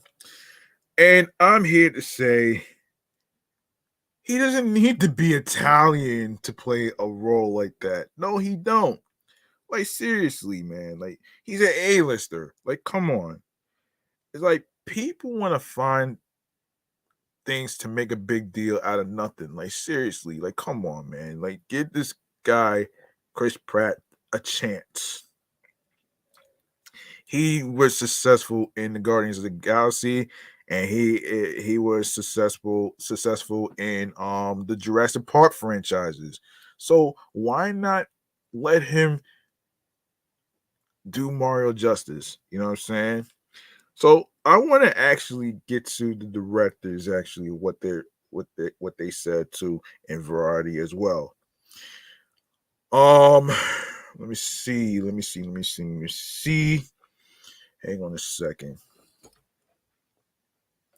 Yes, so Chris Pratt's voice role as Mario in the Super Mario Brothers movie has been a point of debate ever since he was cast. Pratt is not Italian after all, and many fans were left baffled when the movie's first trailer dropped last October and revealed Pratt's Brooklyn heavy Mario voice. It's not a concern for the film's directors, Michael Jelenic and Aaron Horvath. The filmmakers told Total Film Magazine that casting Pratt made sense given given wait, yeah, hold on a minute. Wait. Given hold on a second here.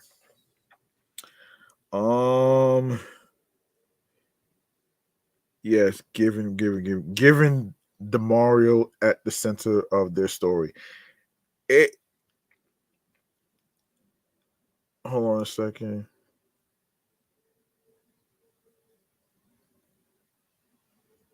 It's a bit of an origin tale. It's the story of Mario becoming Super Mario. Horvath aid about the film, adding that finding the perfect Mario voice meant finding an actor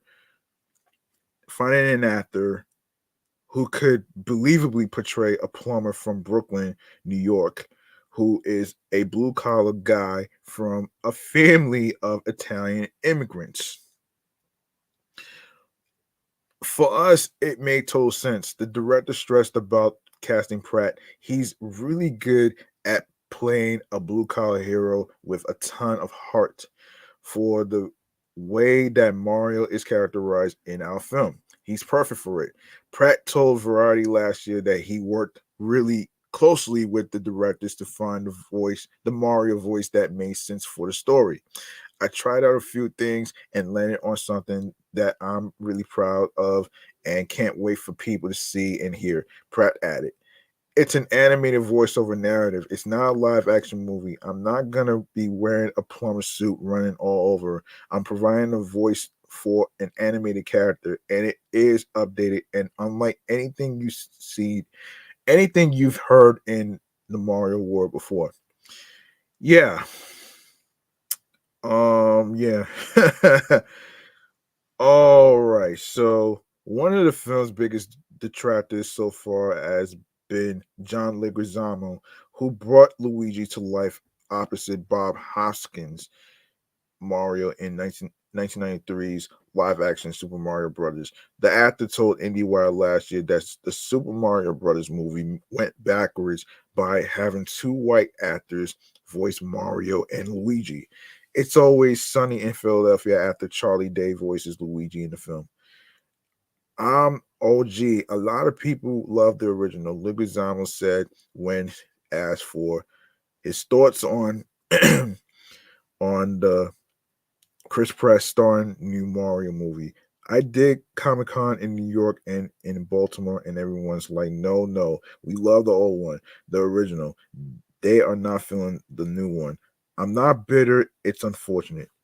My directors, Annabelle Jenkel and Rocky Morton, fought really hard for me to be the lead because I was a Latin man, and the studio, didn't want me to be the lead. The actor added, they fought really hard, and it was such a breakthrough for them to go backwards and not cast another actor of color. Kind of sucks.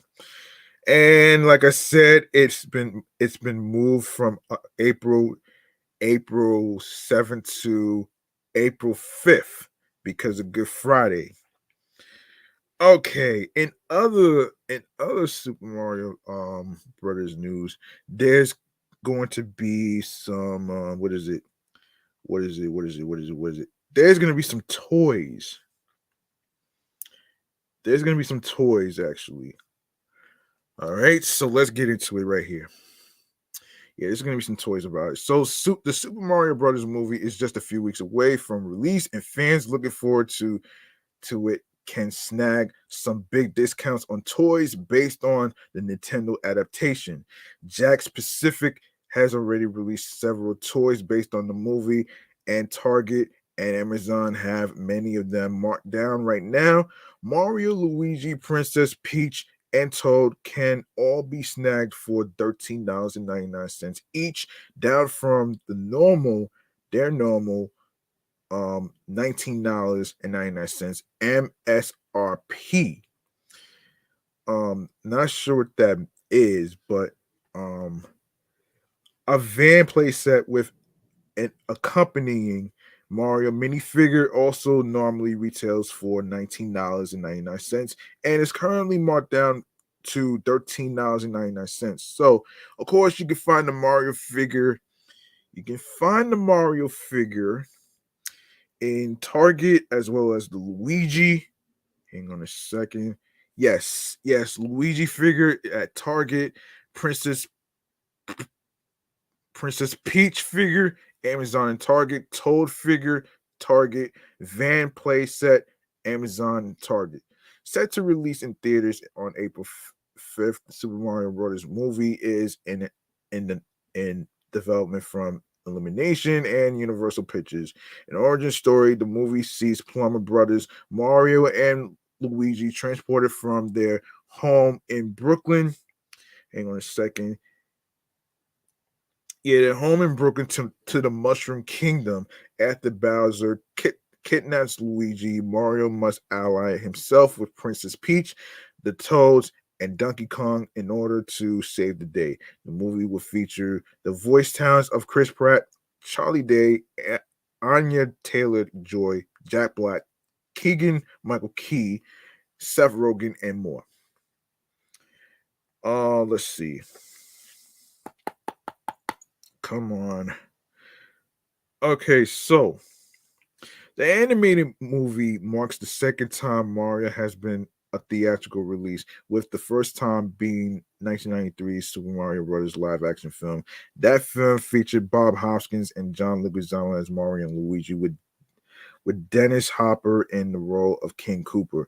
The movie barred little resemblance to the video games that inspired it and was a box office bomb. A box office bomb, man. That oh my gosh. That's crazy. A box office bomb. Yep, it was. It was. It was. You know what I mean? So okay. Yeah, it was a bomb though, unfortunately. Yeah.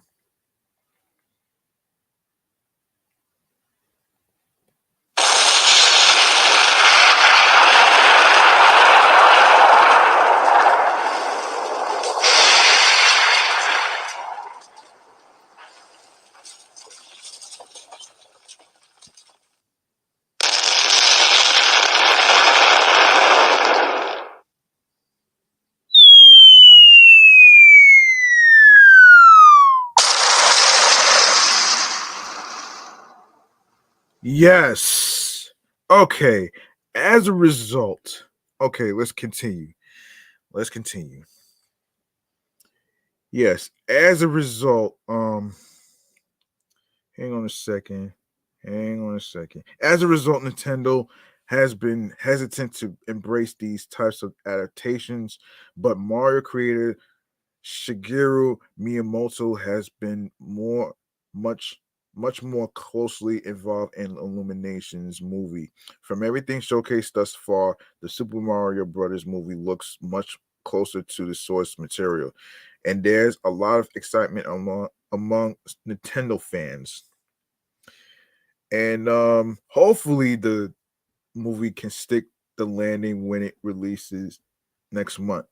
Do you plan on snagging any of these Mario toys? Are you excited for the Super Mario Brothers movie? Yeah. You know what? I might make that a I might come up with a question for that one too. I might come up with a question for that too. Let's see. So yeah, and once again, you don't need to be fucking Italian to play a fictional character, okay? You don't. Because I remember watching a TMZ episode and one of the individuals said that an actor gotta be Italian.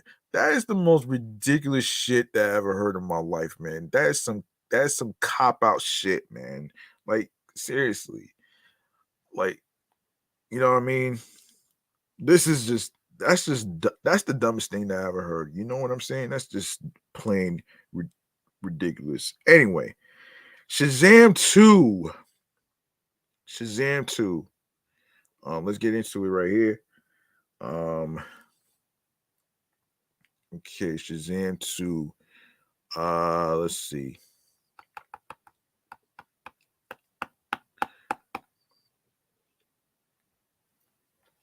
Mhm.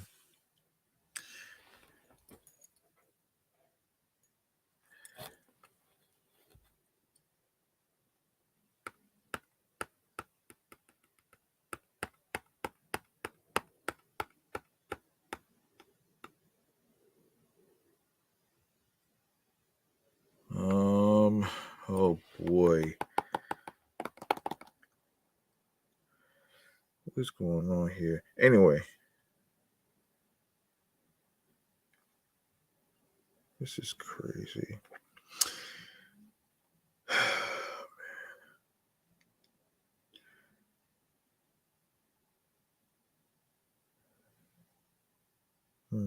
Sorry, I don't know what the hell's going on here.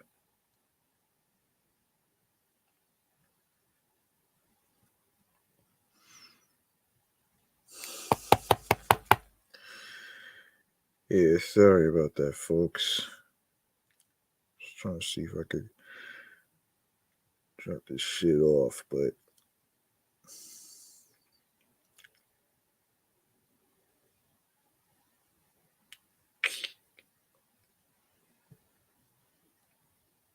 give me 1 second here.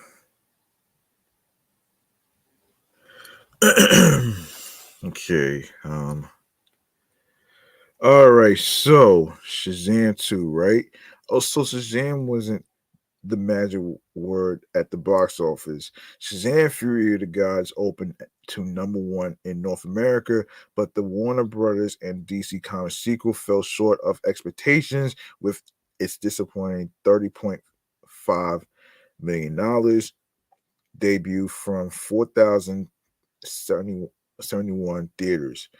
Heading into the weekend, the film was expected to collect $35 million to $40 million, which already wasn't all that spectacular since it cost north of 110 million dollars to make and another $100 million to market. It's a substantial drop from 2019 Shazam, the first comic book installment starring Zachary Levi, Quirky Hero, which opened to $53.5 million and ended its box office run with $140 million domestically and $366 million globally. It's also one of the worst starts in the DC cinematic universe, other than Slamdemic era releases. Um, Wonder Woman 1984, $16.7 million, and the Suicide Squad $26 million, which both opened simultaneously on HBO Max. At the international box office, Shazam 2 added $35 million from 77 markets for a dismal global start of $65.5 million. It's a soft start. There's no other way to put it, says Sean Robbins, chief analyst at Box Office Pro. Comic book films are steadily showing that without an event level hook, it's difficult to live up to predecessor performances. Reviews and word of mouth may not help Shazam Fury of the Gods in the coming weeks. It landed a B plus cinema score, down from the first film's A grade, and it holds a 53% on Rotten Tomatoes, a dramatic decline from the original's 90% average.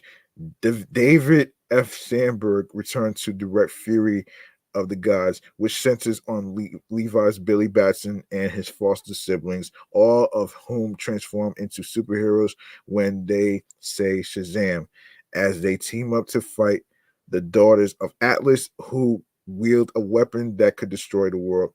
Rachel Zegler, Adam Brody, Lucy Liu, and Helen Mirren co-star in the film.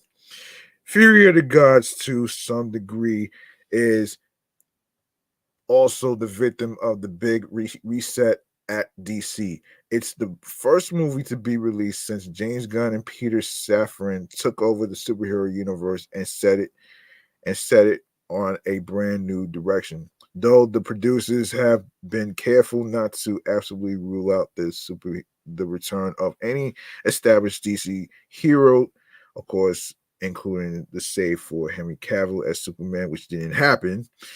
Fans can see the writing on the wall. DC sequels have seen diminishing returns in recent years.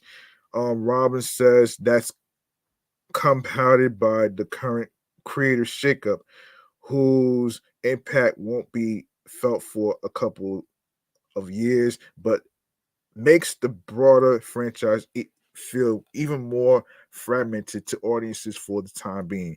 At one point, comic book tentpoles were untouchable at the box office, but Shazam 2, as well as the Disney's poorly received Marvel sequel, Ant-Man and the Wasp Quantumania, are beginning to reveal cracks, at least when it comes to subpar-related adventures. Ant-Man 3 impressed with its mighty $106 million opening in February, but it has crumbled in subsequent weeks. And will almost certainly end up as the lowest grossing installment in the trilogy. Hold on.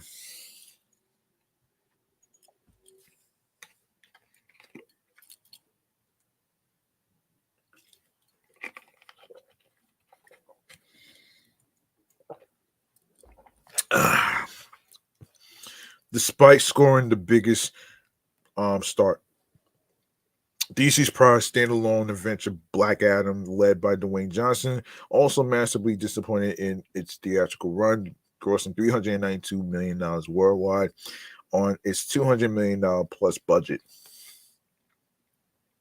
That's not to suggest that superhero fatigue has taken over, and Marvel's Guardians of the Galaxy Volume 3 and Sony's Spider-Man Across the Universe look to dominate at the box office, but it points to a future in which studios can no longer release just any mega budgeted comic book adaptation in theaters with the expectation it'll gross at least $500 million globally with ease.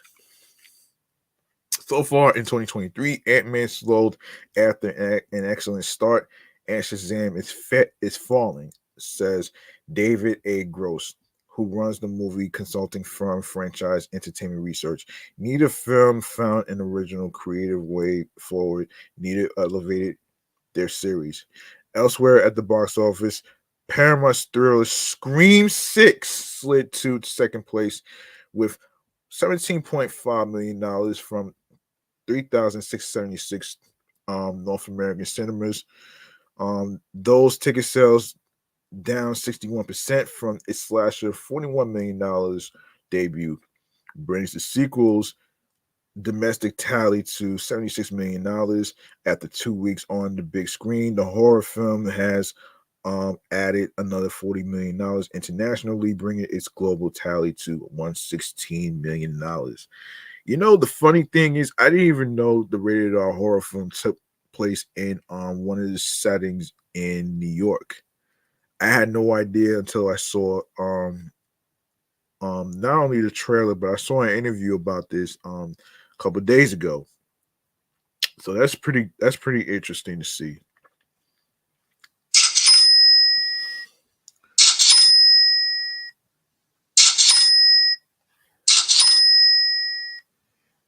All right. So Okay, so also in third place is Michael B. Jordan's sports drama Creed 3, with $15.3 million from 3,477 venues, down just 44% from the weekend prior. After 3 weeks of release, um, the film has generated a stellar $127.7 million. Already, the third Creed movie has out earned its predecessors, as the first film ended its run with $109 million, and the sequel tapped out with $115 million. Sony's prehistoric sci-fi thriller 65 landed at number 4 with $5.8 million from 3,405 cinemas, a 54% drop from its debut. The film starring Adam Driver has grossed $22.4 million to date, which isn't a great result given the $45 million budget. And Ant-Man and the Wasp Quantumania rounded out the top 5 with $4.1 million from 2,650 theaters in its fifth weekend of release. So far, it has generated $205 million in North America, above the original Ant-Man, which was $180 million, and behind the 2018 sequel Ant-Man and the Wasp, $260 million, but with $462 million globally. Ticket sales for Ant-Man 3 are dramatically below the first movie, with $519 million, and the follow-up with $622 million. Okay. I don't know if I'm gonna have time to do the California thing, but if you for the people out there that's in if you are in the New York area and you're looking for some fun activities to do for the weekend, I got you right here. So let's get into our first thing that we need to get to is the New York Studio School to highlight student works in return of open studios event. Excuse me. All right, so come see how art gets made at a special open studio event taking place this weekend in Greenwich Village. New York Studio School recently announced the return of open studios, which allows visitors to see how each artist's mind works when they are in the zone. Open studios will take place on Sunday, March 26th from noon to 4 p.m. and is open to the public. During open studios, visitors will catch a glimpse of the works of final year MFA and certificate students, as well as the works of first and second year students that will be on display in a group exhibition. Staff members at the New York Studio School will also be on site to educate those interested in learning about the 2-year MFA and 3-year certificate and virtual certificate programs. Recent New York Studio School Gallery publications will also be available to purchase as well. And of course, artists featured in the open studios include MFA and certificate open studio artists C.C. Belford, Nora Cohen, Rosemary Joy Glidden, Shar Healy, Nick Hill, Daniel Litt,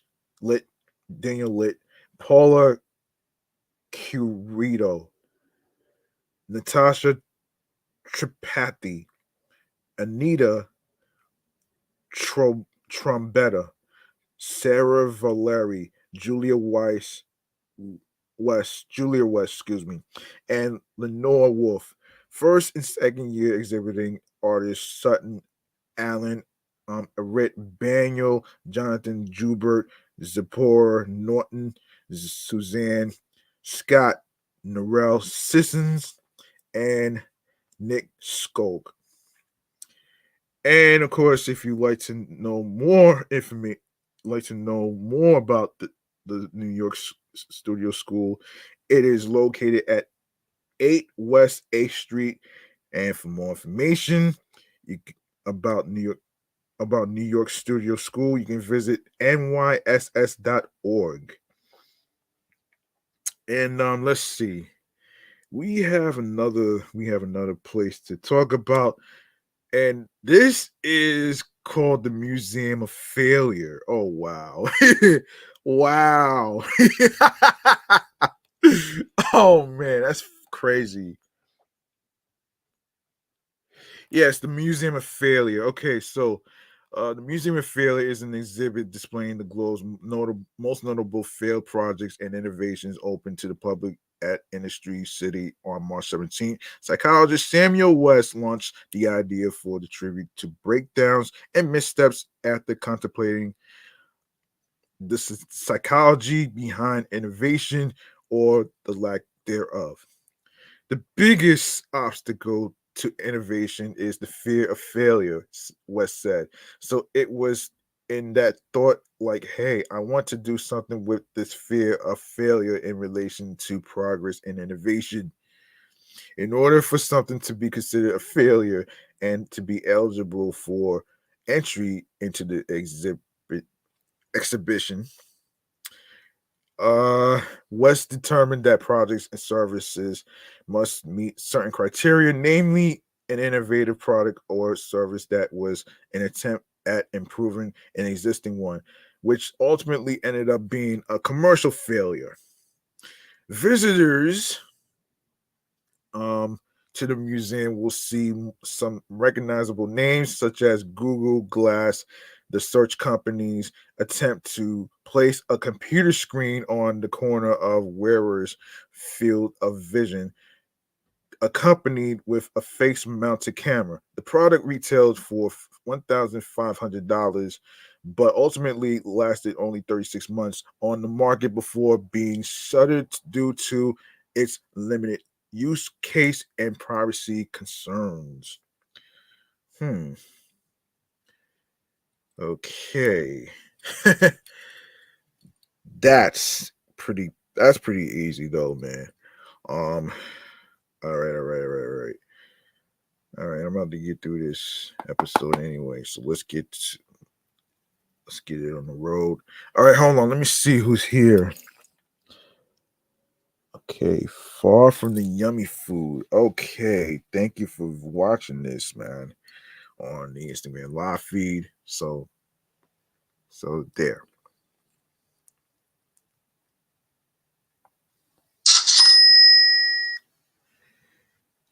Okay. Others include the DeLorean, a sports car with exotic gull wing doors, most recognizable from the movie Back to the Future. Despite being branded as a luxury car, the engine was severely lacking. The body of the car was also terribly difficult to keep clean.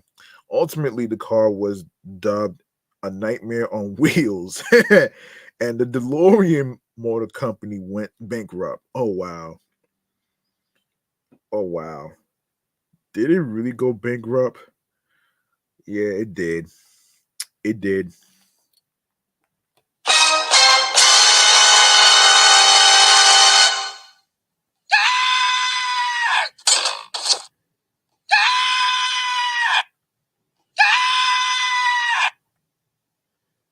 Oh my gosh.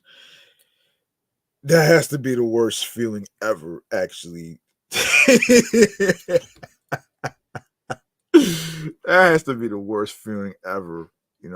That's the worst feeling ever, though. Yeah, man. Yeah, that has to be the worst feeling ever, right? Oh no! Yeah, it is. Yes, it is, man. All right, so let me keep going with this topic here. Okay. Um okay, where did I leave off? Yeah, so yeah, Lorian. Yeah.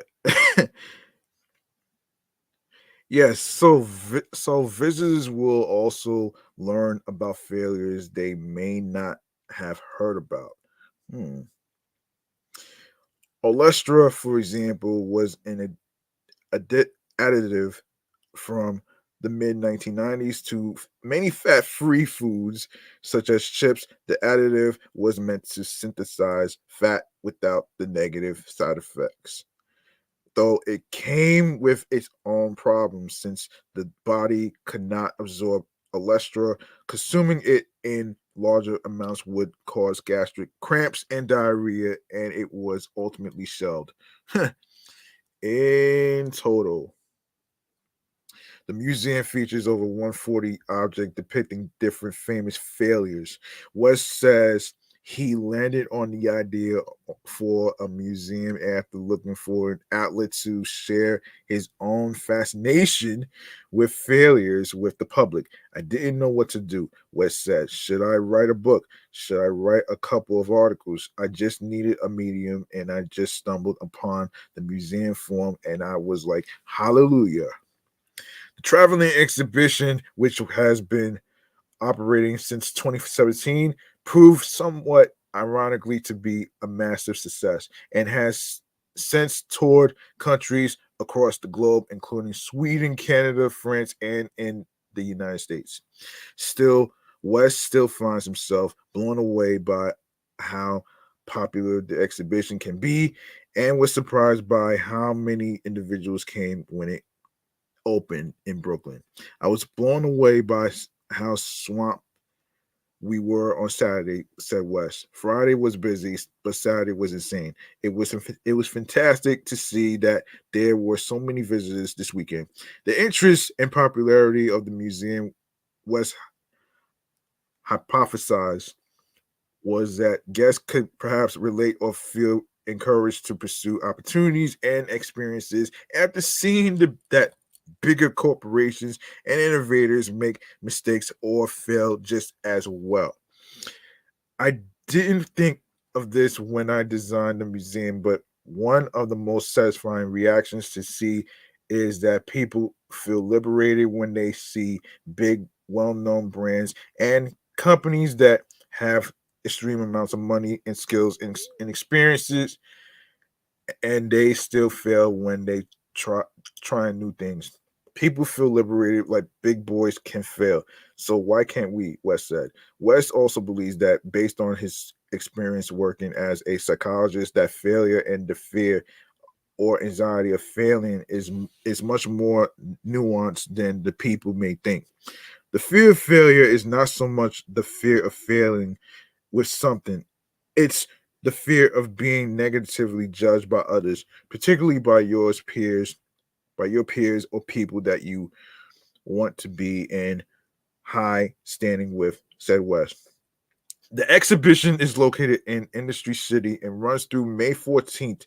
It is open Tuesday through Thursday, Saturday, and Sunday from 10 a.m. to 6 p.m. and is open from 10 a.m. to 7 p.m. on Friday. To learn more about the museum and failure and to purchase tickets, you can visit the website here for more information.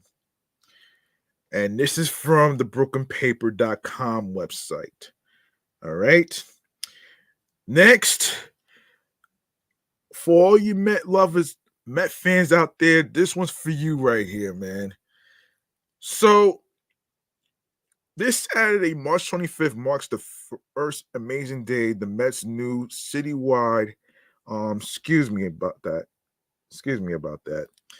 Yes, so yeah, it marks the first amazing day in the Mets' new citywide holiday celebrating all things orange and blue and giving the Flushing faithful something to cheer about ahead of opening day next week. Ooh. In many ways, it's a chance for the Mets to give back to their fans as the team embarks on the 2023 campaign set to begin on March 30th against the Miami Marlins, excuse me. Coming off a 101 win season in 2022, the Amazons are looking to avenge postseason disappointment and bring home their first world championship in 37 years.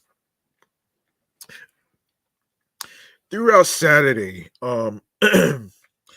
fans who wear a Mets hat or any Mets gear will get access to several events at iconic institutions across New York City. Community focused events and giveaways throughout the day. Fans will be able to sign up for the Mets the chance to win exclusive ticketed events. Additionally, fans can also enter the Amazing Day sweepstakes to win the ultimate grand prize. The Mets are entering a new era with great baseball and so much more, said Mets EVP and Chief Marketing Officer Andy Goldberg. Amazing Day is a demonstration of that philosophy, rather, giving people across the city a chance to experience different aspects of New York and be amazed on behalf of the Mets. We look forward to bringing the Mets' infectious energy to the streets of New York City and surprising and delighting fans with pop-ups and giveaways, free access to some of the city's most iconic venues, and opportunities to give back. Amazing Day is supported by both the Mets and the Amazing Mets Foundation, um, founded by team owners Steve and Alex Cohen after they purchased the franchise in 2020. The foundation has provided more than $5 million in grants to local nonprofits that provide needed services and opportunities to children, families, and underserved groups in the communities near City Field, which is in Flushing, Queens, by the way. Yeah, Flushing, Queens, New York, folks. Um, in addition to a lineup of planned events and multiple activation points across the city, fans wearing their Mets gear will be in for fun surprises. Official Mets rep will be giving out swag. Participating Coca-Cola restaurants will give away free Coke products, and the Dunkin' Jeep will drive around sharing gift cards. Additionally, there will be Amazing Day merch pop-ups throughout Manhattan and Queens with reps handing out free Amazing Day Mets hats and gear throughout the day. Of course, here's what the starting lineup for Amazing Day in New York City looks like. So of course you can get a Mets library card. Adopt a furry friend. Meet the Mets at Flushing Meadows. Hang on a second. Yes. Hold on a minute. Hold on. Yes. So yeah. So let me give you the full deal here. So you can get your hands on an official limited edition Mets library card at all Queens Library branches this Saturday. Mr. and Mrs. Met, the team's official mascot, will be on hand to assist with the distribution from 9 to 10 a.m. at the Central Library, located at 89-11 Merritt Boulevard in Jamaica, Queens. Cards at all branches are available on a first come, first served basis. Adopt a furry friend, add an adorable creature to your family at an adoption event that the Mets are co-hosting with the North Shore Animal League America at Wallman Rink on Saturday from 11 a.m. to 3 p.m. If you decide to adopt a pet at the event, you'll not only receive a voucher for 2 free field level tickets to an upcoming Mets home game, but you'll also get a free Mets themed toy for your new critter. Of course, you can meet the Mets at Flushing Meadows. Some of the Mets legendary players will appear at Flushing Meadows Corona Park for a diamond takeover this Saturday afternoon. They'll be on hand at Field 10 to cheer on the Sandlot Stars, young ball players from 2 little league clubs chasing their own big little league dreams. big league dreams. The Amazing Mets Foundation will also be on hand to donate gear and announce a grant to renovate the field. You can come and you can come see the amazing legends and little leaguers from 1 p.m. to 3 p.m. And of course, bases full of music, art, and fun is also included as well. So this is just wow. So so this is so Amazing Day presents a whirlwind of opportunity for Mets fans to enjoy great cultural events all around New York City, from taking in classical art to rock concerts to even great dining. The Brooklyn Museum, 200 Eastern Parkway, is offering free admission to the first 500 guests who show up in Mets gear. The museum opens at 11 a.m. Um, yeah, so meanwhile, anyone who comes to the Metropolitan Museum of Art, um, 1000 Fifth Avenue in Mets gear will also get free admission and spend the day enjoying more than 5,000 collective years of art from around the world. The Met is open from 10 a.m. to 9 p.m. The Met um, clusters at Fort Tryon Park, which showcases medieval art and architecture, will also provide free admission to fans in the Mets gear all day Saturday from 10 a.m. to 5 p.m. Hungry Mets fans can head over to the shops and restaurants at Hudson Yards and enjoy an array of discounts all day. Head over to the concierge desk on level 1 at 20 Hudson Yards and show off your Mets gear to get a VIP shopping and dining pass to dozens of shops and eateries at Hudson Yards.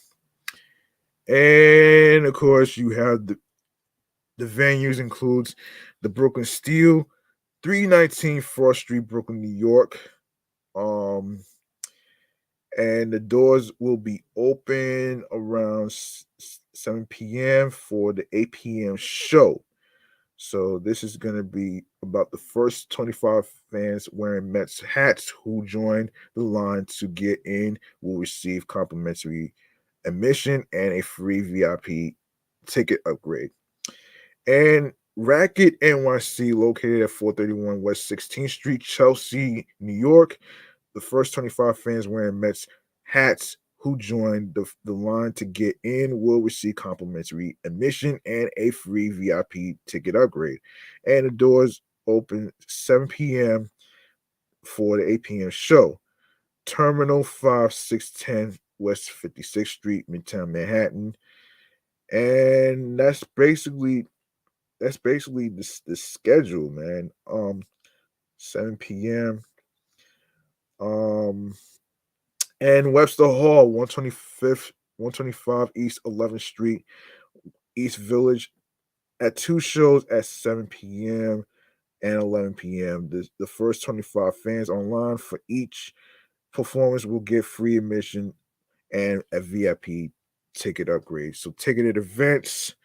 Um, so so you have so you have another giveaway, which is going to take place in the Gotham Comedy Club and the Metropolitan Opera for performances this Saturday night. The winners will get to enjoy shows at the Gotham Comedy Club, 208 West 23rd Street, Chelsea, New York, at 6:30 p.m. or 9:30 p.m., or a performance at the Metropolitan Opera, 30 Lincoln Center Plaza at 7 p.m.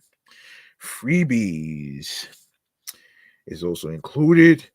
All day Saturday, the Mets will give out plenty of gear and swag across the entire city. A number of City Bank branches will hand out Pete Alonso bobblehead dolls and Riley towels, from 11 a.m. to 1:30 p.m. while supplies last. If you want them, show up early and wear your Mets gear. All right, let me try to speed this shit up. Okay, so So it takes place at the Citibank locations, Jamaica, Hillside Avenues, 168 48 Hillside Avenue in Queens, Union Square, 52nd, 52 East 14th Street, and Manhattan Valley, 2553 Broadway at West 96th Street. And everything else, you can visit for more information. Go to Mets.com/amazing day. And everything else included an amazing day sweepstakes, which is now through March 26th. So where Mets fans can get the chance to win some sweet prizes. The contest prize is a Dream Day at Citi Field featuring 4 premium tickets to an upcoming Mets regular home game, attending batting practice before the game, sitting in on the pregame press conference, and throwing out the honorary first pitch. Okay. Yeah. Also, so another place to go to for the weekend is the Atlas Park in Glendale, New York. All right. And yeah, Atlas Park. Yes. That takes place in that takes place. Yeah. So Atlas Park. Let me just find that there. I'm not able to get to Atlas Park. Where is this? All right. Okay, where is this Atlas Park? I forgot already. I forgot about that. Anyway, let's get to okay. Atlas Park. Okay.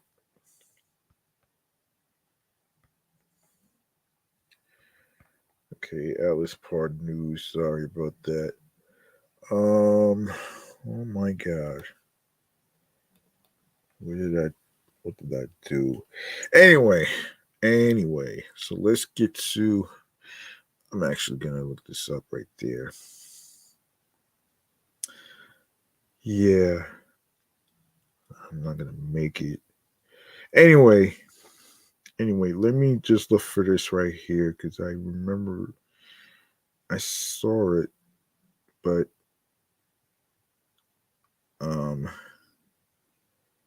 I saw it somewhere.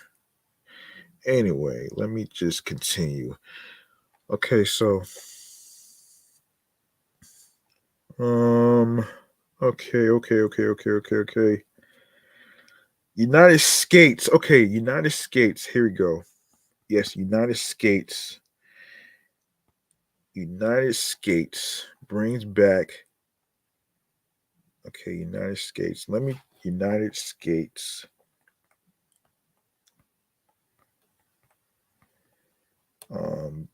Brings back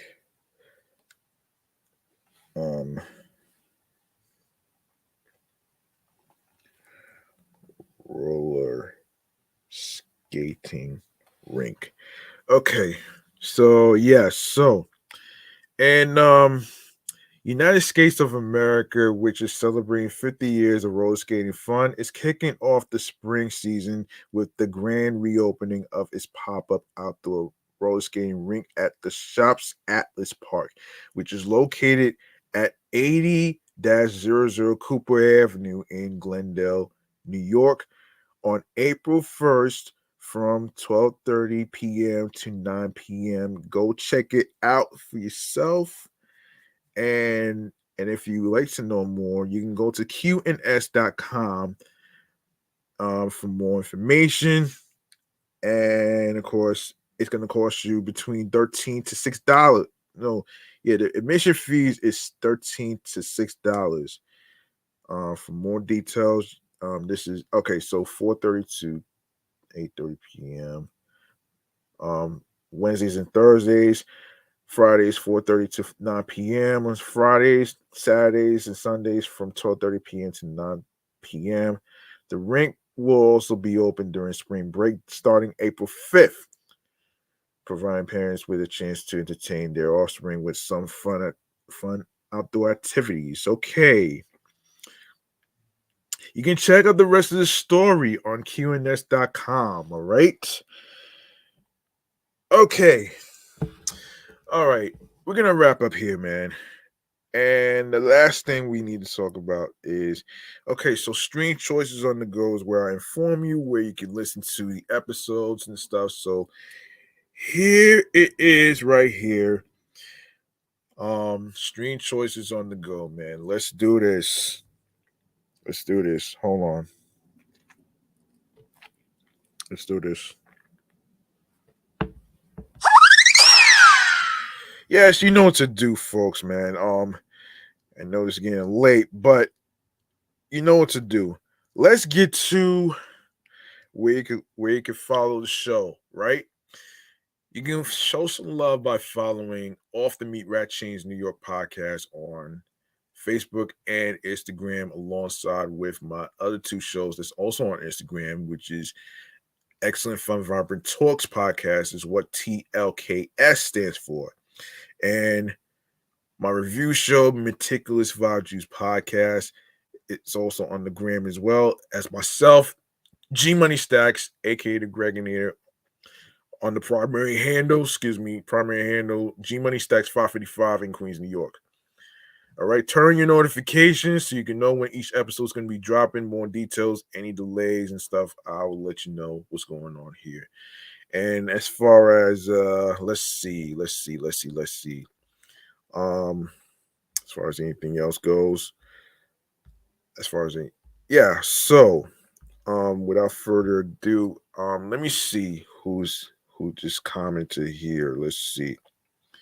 And this is okay.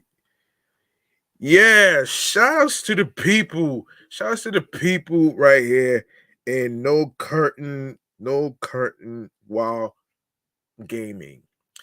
Go to their YouTube channel page, man. They are playing some games that you probably heard or probably never heard of before. So shouts to the crew over there at No Curtains While Gaming.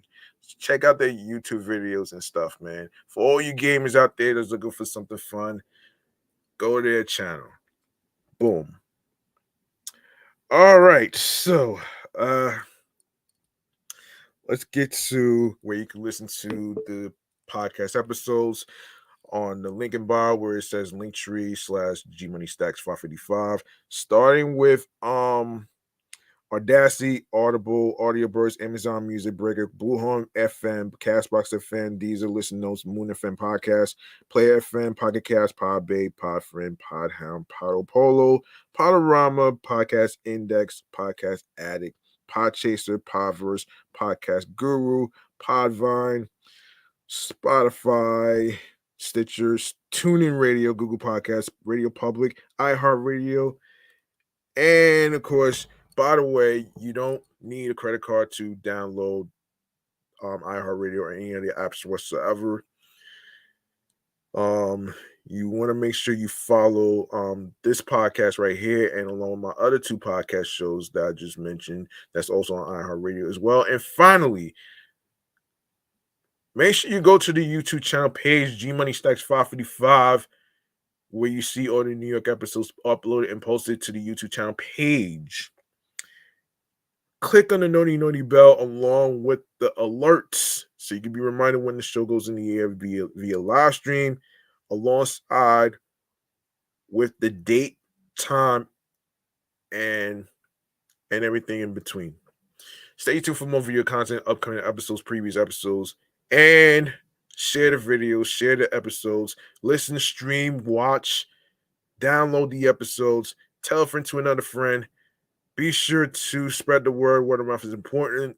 And of course, share the podcast along with the link that says Linktree/G Money Stacks 555 with your husbands, wives, boyfriends, girlfriends, friends, people you're cool with, and everywhere else you meet new people. All right. That's gonna do it for me, man. That's going to do it for me. I'm your man, G Money Stacks, aka the Gregonator. Thank you very much for listening to episode 249. Even though it's getting a little late, I'm sorry for not recording yesterday due to a late dinner, but I wanted to give it to you right here. So, boom, I'm up out of here. Remember, the grind doesn't stop. Hard work pays off. Trust the process. Everybody starts from the bottom, like Drake says in the song. And of course, New York wasn't built in a day. And be sure to check in with one another, because you never know what somebody might be going through. And asking about a person's mental health is not a weird thing to do. All right. So don't get it twisted. And you can also be able to and of course make sure you find your voice, believe in yourself, stay true to who you are, be authentic, be organic, be natural, and be able to be comfortable with how your voice sounds. Don't worry about the high expectations of stupid ass haters and shit, man. You don't want to welcome any more toxicity into into your life and your podcast. All right. So of course you can find something that clicks to you, that gets you on your P's and Q's into your zone alongside with tunnel vision. All right. Again, peace out. One love. I hope y'all get a chance to check out the Super Mario Brothers movie. And I will post a question in regards to Chris Pratt playing Mario and all the other great stuff whatsoever in a few minutes. Peace out. One love. Good night, everybody. Enjoy your spring and spring break. And of course, the Mets Amazing Day event. Good night, folks.